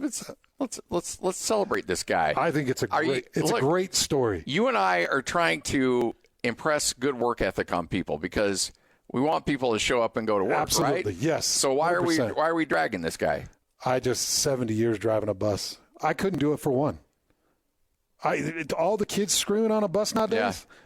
Yeah. Parents stomping on the bus. Are you taking care of my kid? He said, he goes, I'm enjoying what I'm doing. They're good kids. I'm going to miss them. I know it. And was asked about dealing with, new age of kids and maybe their problems. He said, here's the thing. You treat kids with respect and you'll receive respect from them. It's that simple. Kids have been the same since the 1950s as they are now. Is that what he said? Yeah. That's a lie. Now, that part I don't necessarily agree with. This whole thing smells fishy, but he did say, incredible. He goes, during this time, students could drive. He goes, that's how I got my job at 15 years old, and I've had it ever since. 2 half days. 2 half days. Not 2.5 days. Nope. 2 half days. Well, that's commitment. That's commitment. Sometimes you kind of surprise me with the angle you take. Like, I thought you'd be celebrating this guy and being like, this is what we all want to envision. But instead, you're like, nah, he's lying. He's full of crap. Well, I just know, when I get to 60, I'll be like, I started on air when I was 15, and people will just believe it. I started doing radio when I was 12. I had an old ham radio. Been delivering hot sports takes. I only missed a half day 2 times. Write a story on me because I'm spectacular. Oh, wow.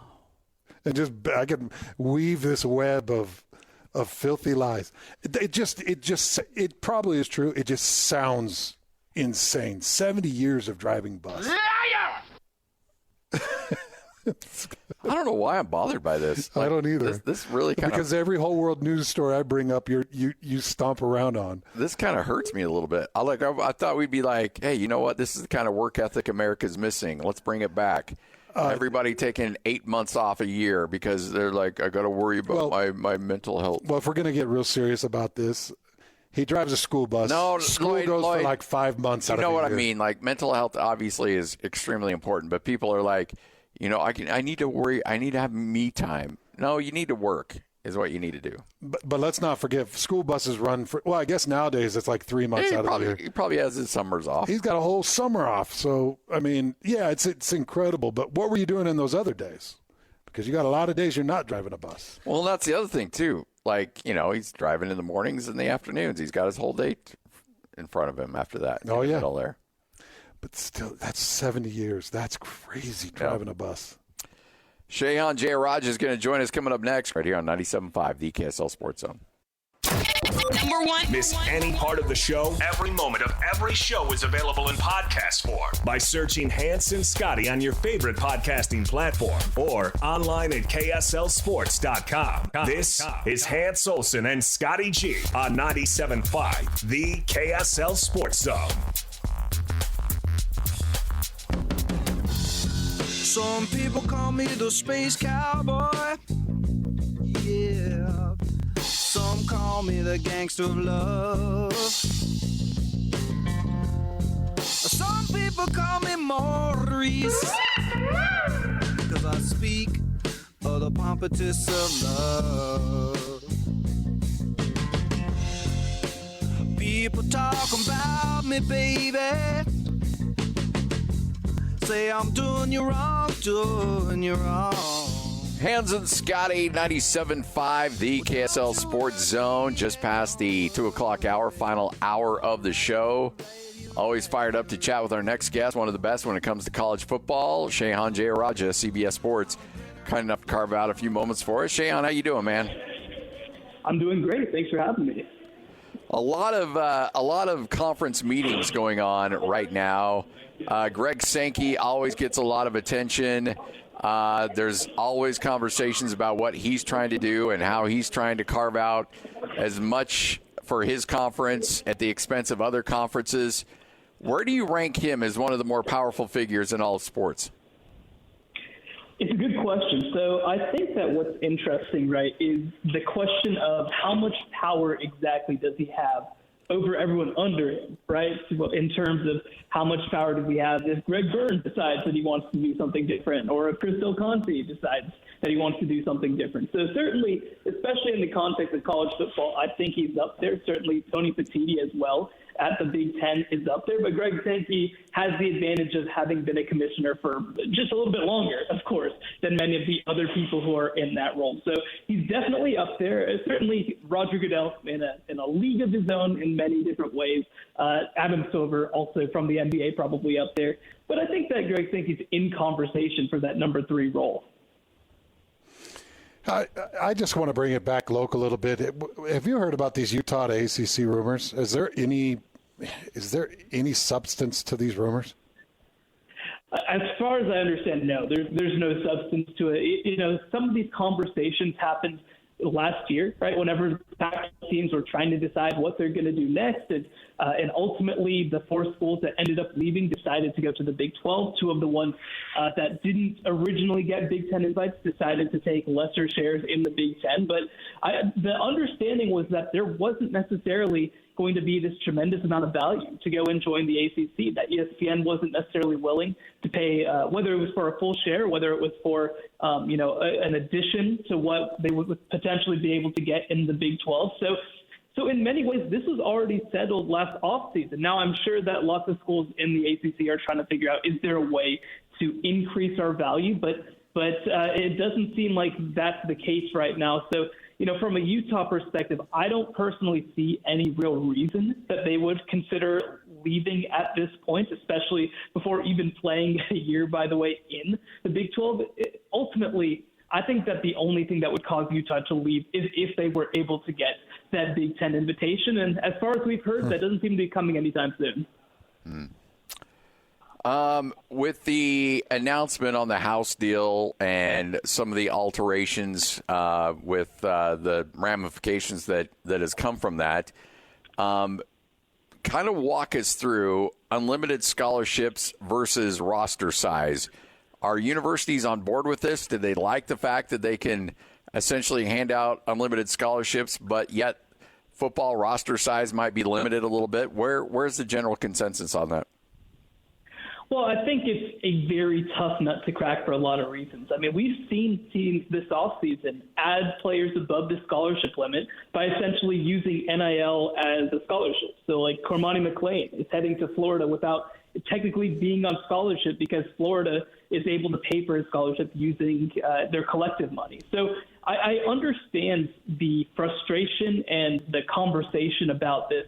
At the same time, I mean, look, so many people in college athletics are players who were either players at smaller schools, maybe didn't play on scholarship, or they walked on potentially at a bigger place and had the opportunity to prove themselves. And, of course, I'm down here in Texas, and Texas A&M has a very proud tradition of walk-ons and having a player wear the number 12. And at Nebraska, of course, for many decades, that was such a huge part of their identity. So the thought process would be, look, we can't in any meaningful way limit scholarships because of that NIL component. So we have to limit how many players are allowed to be on a roster. That's the only way to limit against this.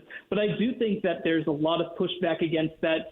SEC coaches, when they spoke yesterday at SEC conference meetings, a lot of them spoke out very strongly against that. So I don't necessarily know that there's going to be enough interest or enough momentum to get that across the finish line. But I do understand for the schools that maybe can't afford to just fund, 10, 20, 30 more scholarships essentially through NIL, why they would maybe want to put a cap on this. What is the distribution of $20 million a year look like for, let's just say, the football team, because that is distribution across all sports, right? And I'm just curious what that is going to mean for, I've got a son who's headed into college football right now, and I'm interested what that could potentially mean for him payment-wise. No, it's a great question, and it's one that is still being answered at this time. Like you said, we don't know at this moment. We hear that $20 to $22 million most likely is going to be a total cap across all sports, that it will potentially include some of the things like Alston payments that will take up potentially several million, where players are getting paid $6,000 in additional compensation in order to kind of just pay for living expenses while they're in college and educational expenses. And so we don't really know necessarily what the rest of that's going to look like. Will it be mandated that half of that money is subject to Title IX and will have to go to student athletes? That's going to be a big question.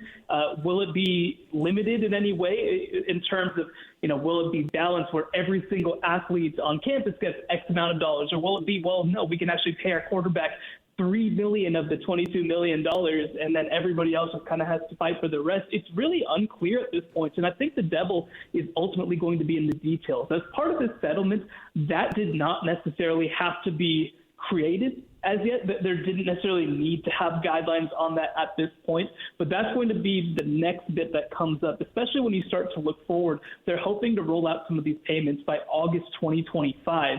So there's not a lot of time for everybody to figure it out. I actually got a chance to be out at AAC Media Days today, which were held in Dallas, and a lot of the athletic directors out there are like, we don't even know what this is supposed to look like. We don't know who this is going to impact. All of this is essentially up in the air right now.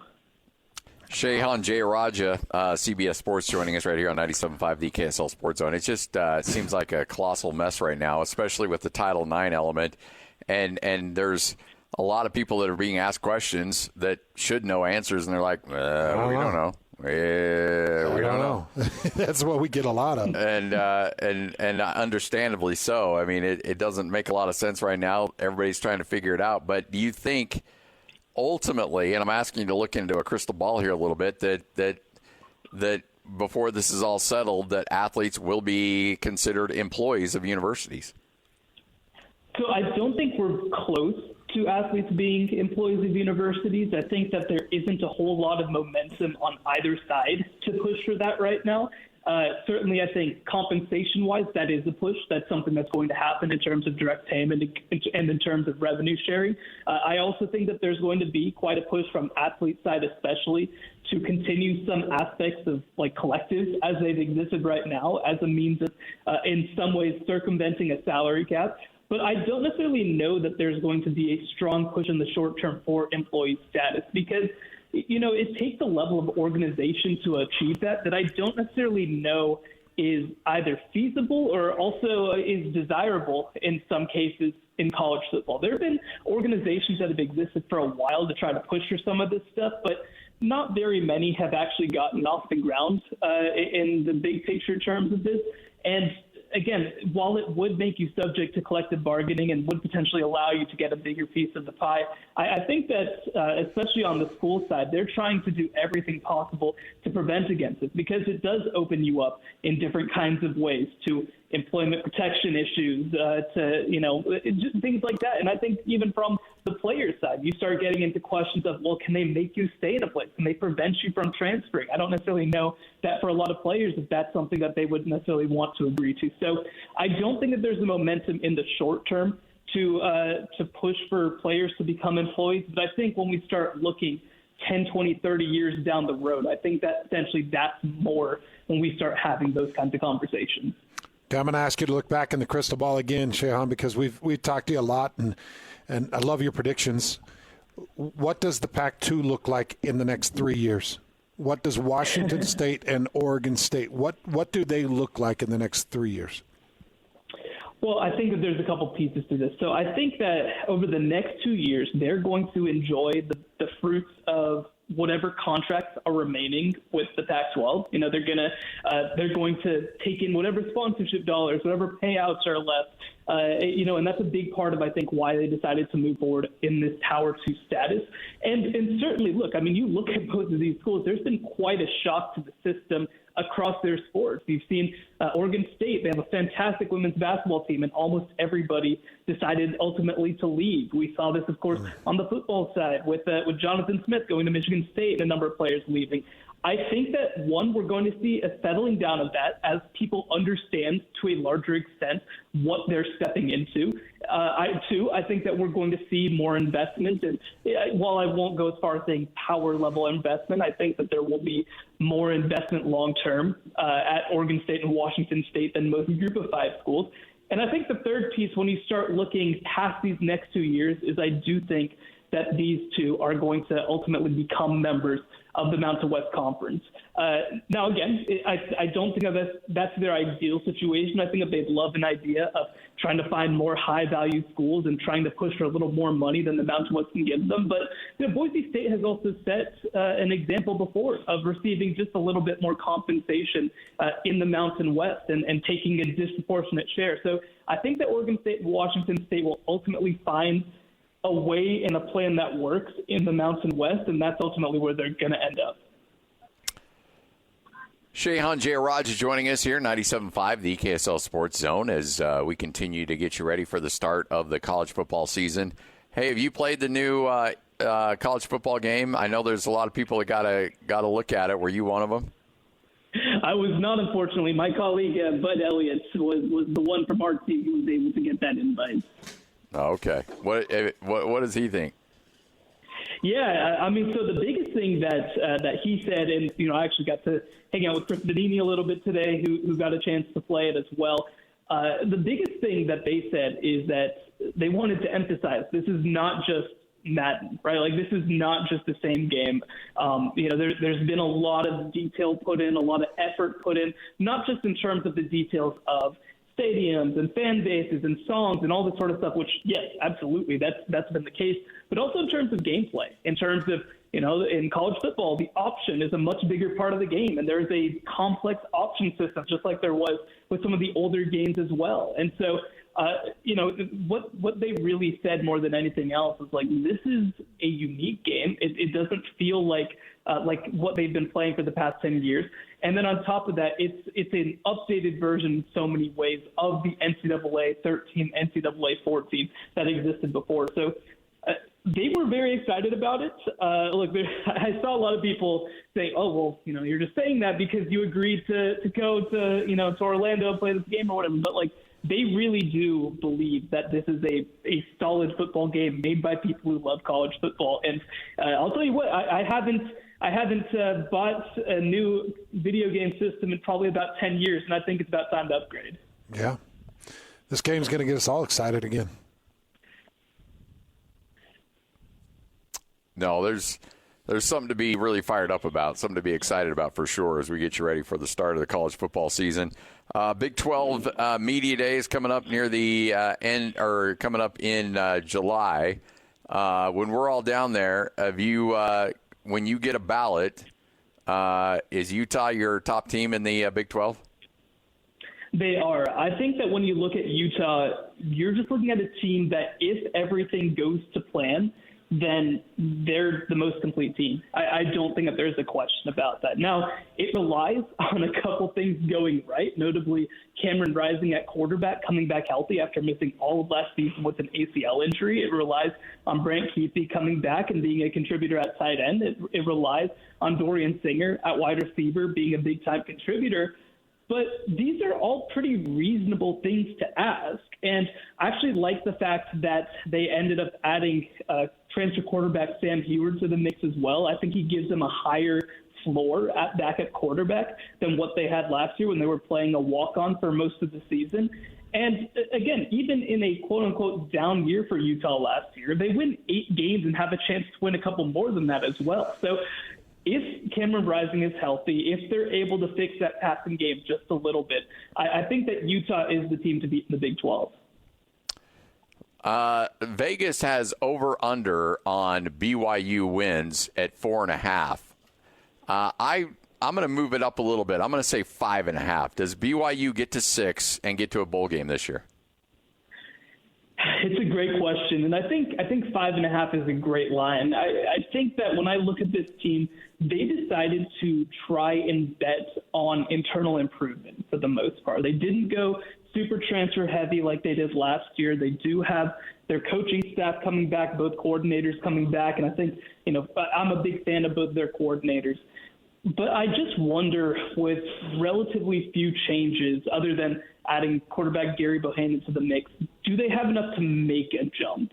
I don't necessarily know the answer to that. I feel like, they got exposed in some key areas, notably in the trenches during their losses last year. And this is something that I questioned about whenever they entered the league was, They've been able to get up for 3 or 4 games a year, but this is going to be 10 Power 5 games that they're going to be playing, and they're going to be doing that again in 2024 as well. Will they have the depth and the physicality to be able to do that for such an extended period of time? I would say that I think that they're at 5. I think that that's where I settle again. Now, I would like, ideally, a more competitive 5 in some ways than what we saw last year, but I do think that they come just short once again. Shehan Jeyarajah, one of the best right here on 97.5, the KSL Sports Zone. Tell you what, should be a fun college football season. We can't wait to get it started to the point where we're just talking football and not all this other stuff and actually talking about games out on the field. But it'll be here before we know it, man. Thanks again for your time. Thanks, Shehan. Thank you so much for having me. There he is. Shehan Jeyarajah right here on 97.5, the KSL Sports Zone. We're going to see a lot of financial mess with these college athletes. Oh, yeah. I know we've already seen some of the tax stories start to leak out and the tax issues that come along with it. And I know on the other end, the donation end, there's been a lot of rumors and driving a lot of different rumors about issues there. But now these universities are going to be distributing money, but not as employees, having to abide by Title IX. Break into percentages of distribution, but you're not an employee. So what are you, an independent contractor? 1099 so guy. Then you're 1099 on your taxes. Having to worry about taxes. What I would do if I'm the universities and now I'm distributing $20 million. Now I'm saying your insurance liabilities are on you. But the NFL doesn't do that. The NFL provided amazing coverage, the best coverage you could ever imagine. So the NFL pays millions, but they still take care of all your insurance because your insurances are high when you're in such a high-risk occupation like that. But if you're going to be distributing that money, you've got to be thinking, well, where can I cut costs? I don't know. Yeah. It is and as you mentioned, like the people that should be in the know, they don't know. No, they don't.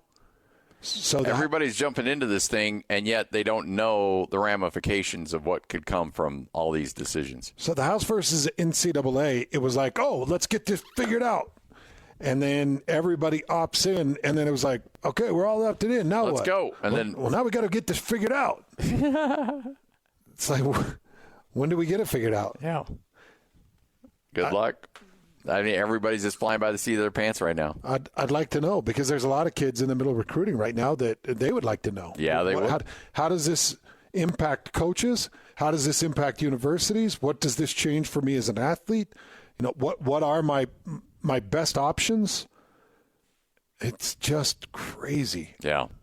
I'm still encouraging my son and recruits to find the coach that they find most comfortable, or not comfortable, but most suitable to get the most out of them. And nowadays, if you find the coach, with the transfer portal open, you can go with the coach. Yes. So I'm to the point now where you're like, okay, just hitch your wagon to the coach that is having the most success, that is putting the most talent into the NFL, that is doing the most with his offensive line, that's running the most NFL-friendly offensive line and offense, and hitch your wagon to him because wherever he goes, you will be able to go. That's a terrible thing. That's not how it ever used to be in recruiting. You didn't do that. You find the university that you want to play at for 5 years. Yeah. I agree, man.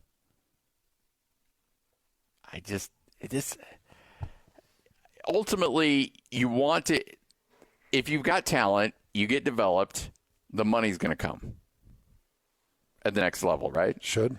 So that should be your number one priority because that's the generational money, not the, $200,000 or $250,000 you're going to make. That gives you a nice little start, gives you, your down payment for your house and stuff like that. To get started. That's a great way to start a life. But at the end of the day, if you've got talent and you can be a draft pick, you need to be focusing on who can develop me and where can I go to make sure that I'm ready to go come draft day in the NFL. Mm-hmm. That needs to be your number one priority. Hitch your wagon to the right coach. Yep, exactly. Which it's just bonkers to me. Yeah. That isn't anywhere even close to the line of thinking we had when I was coming out. Yeah. Hans and Scotty right here on 97.5, the KSL Sports Zone. The wheel loaded, and it's time to talk some sports. This is Sports Roulette with Hans and Scotty on 97.5, the KSL Sports Zone.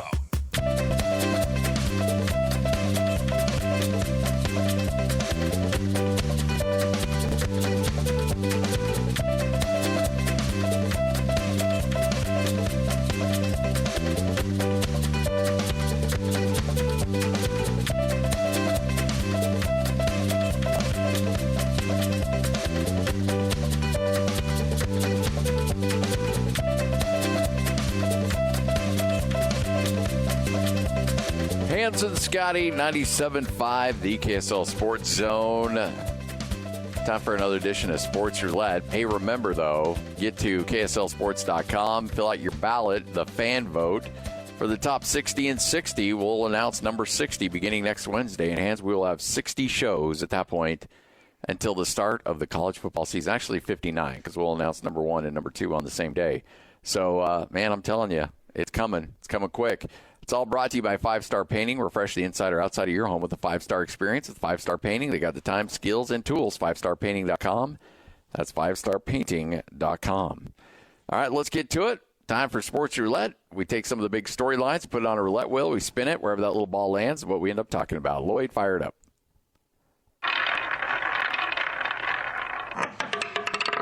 Kyrie in closeouts. More research, Scotty, because I had mentioned it yesterday.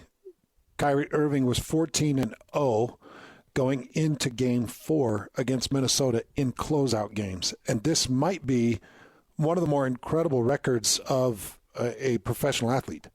When you're talking about games on the line, an ability to put your foot on the back of somebody's head. Oh, yeah. That is an incredible stat, 14-0. Now 14-1 because he did lose Game 4, but he's got another opportunity tonight to get himself to 15-1 in closeouts. This record goes back, it starts back in 2015 with the Cleveland Cavaliers. He went 10-0 with the Cleveland Cavaliers in closeout games. He's 1-0 with the Boston Celtics in closeout games, 1-0 with Brooklyn in closeout games, and he was 2-0 with Dallas because he had the closeout win against the Clippers and the closeout win against the Thunder, and lost his first closeout game since 2015, or his first period in his career. That's crazy. Well, it's shocking, and really the numbers are shocking. He averages 23 points, 5 assists, 4 rebounds in 15 closeout games. I know that he got a little weird and got sideways, and people had a rough time with him, but I don't think we really, truly appreciate Kyrie Irving as one of the best players in the NBA. When we talk about best players in the NBA, Kyrie's name does not come up enough. The way he's playing right now he's being a good teammate. His talent level is just insane. His shot-making ability at the rim is just insane. When he dials it in defensively, he's as good as anybody in the league. Like, this guy is truly a special player, and he gets caught up in the flat earth and, some of the weird things that he says, sometimes the derogatory things that he's said in the past, but it seems like he's trying to clean up a lot of that image. He's been a good teammate with Luka. He's accepted a number 2 role on that team. But make no mistake, this guy is an absolutely special generational talent in the league right now. He averages right around 40% from 3 in his closeouts, right around 55% from the field. He's had performances of 30-plus points in 6 of those closeouts. He's had double-doubles throughout. He'll get into that, get up into that high assist number. But as I mentioned, he's right around 5 assists per game in those closeouts. So he knows how to engage his teammates. I am hoping that Minnesota can make it 14-2. I am too. I just have little faith. I could see Dallas going into Minnesota and doing what they did in the first 2 games, which is putting on a clinic and thumping them, and Luka Doncic playing angry. The only way I think Minnesota closes out or finds a way to get themselves to Game 7 is if Kyrie Irving or Luka Doncic is off the court for one reason or the other. Luka listed as questionable tonight. He'll play. he's going to play. Yeah. And last time I saw him questionable, I think he went for 33 points. Yeah, he'll be fine, and he'll have a great night tonight. And he'll puff out his chest and make big plays and bark at Rudy and complain to the officials for 48 minutes, and that's who Luka is. I'm telling you, I guess I'm overly fascinated with this stat because I think that the closeout numbers are more in the playoffs. It's more important than any number you're going to find in the NBA. Yes. What do you do when you have an opportunity to finish a team? It is so hard to finish a team in the NBA. Oh, yeah. Yep. It's so hard, man. One thing you and I enjoy doing is we play poker, right? Yeah. We'll go down to, if we're in Vegas or Wendover or Mesquite or wherever. I like to play in a poker tournament. You like to play in a poker tournament. And it's really, I don't want to say it's easy, but, you can have success when you got 9 dudes at a table. But when you're going heads up, that's one part of my poker game I got to be better at is heads up poker. Yep. Because it is so hard when you're down to the final 2 in a tournament and you're going head-to-head with a guy and you're trying to eliminate that dude and take his stack and finish that thing off. Because it takes a little bit of luck as well as strategy. Exactly. It takes a lot of bit of luck. Yep. If you got the chip lead, you got to be overly aggressive and you got to start stealing the pots because when you're down at the bottom – the antes. Yeah, you get blinded out real quick. Yeah, the antes will just get you and blind you out so fast, and so you've got to know when to push. It's really hard, and that's exactly where Kyrie finds himself tonight. You do not want to go to a Game 6 back to Dallas because then it's all on you to win it. Now you have to win. If you don't win Game 6, we may see another number I'm really impressed with. 154-0 when an NBA team is 3-0 in an NBA playoff series. 154-0. Yeah. I would do anything to see a 154-1. Just give me one. Let me see the impossible. I want Minnesota to do it. The world wants Minnesota to do it outside of Dallas fans. Everybody wants to see it, even though Minnesota, Boston doesn't. But Dallas and Boston doesn't have this a gigantic flair either. But give me the 154-1, or just give me the shot for 154-1. Meanwhile, Boston's just sitting back saying, "Take your time, guys. Just beat each other up some more." Oh, they're so fat and happy with their 4-0 sweep. Oh yeah.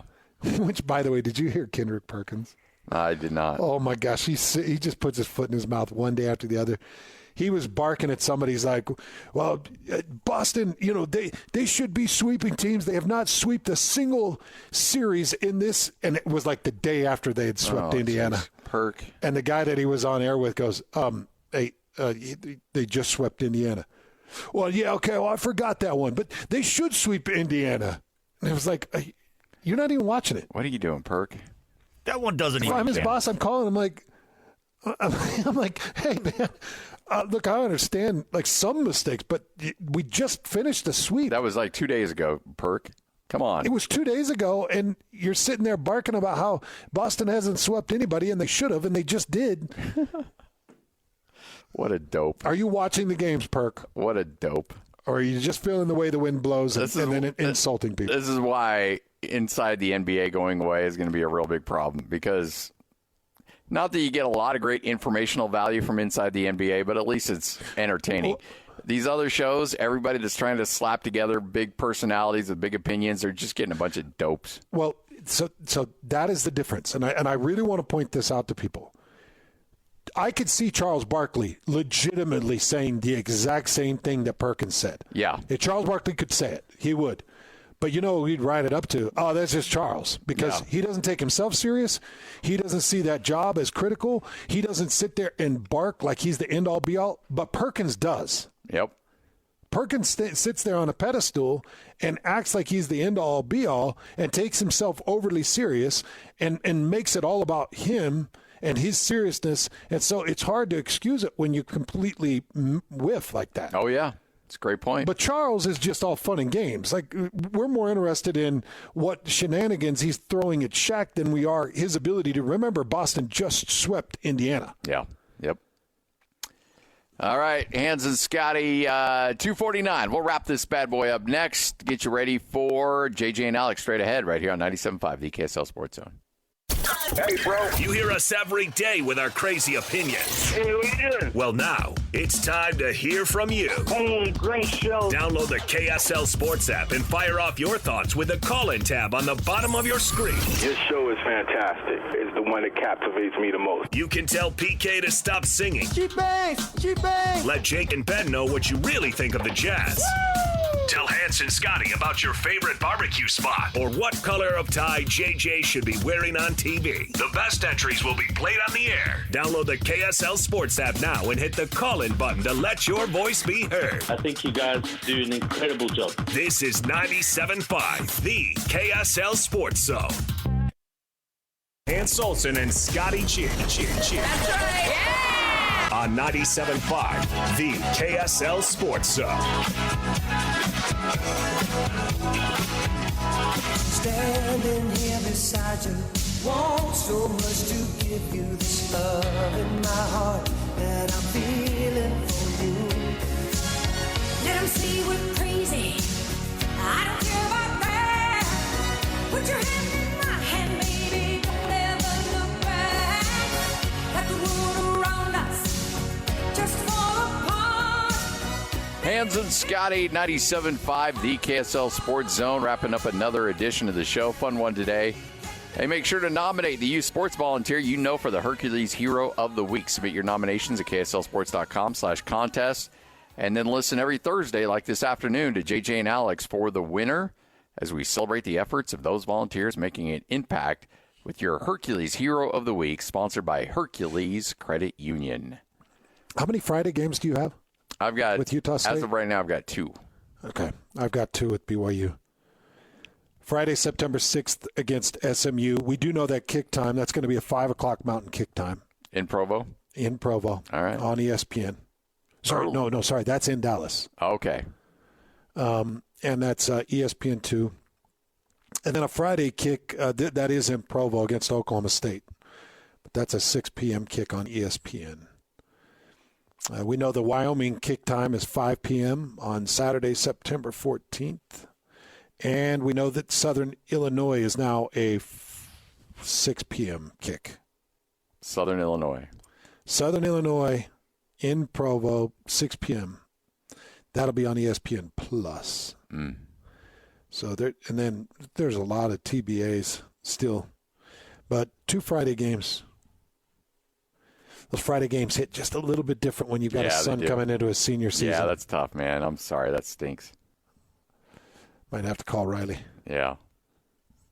Hey, how about old Run? A little pitch hitting for me. No, dude, I can't. Yeah.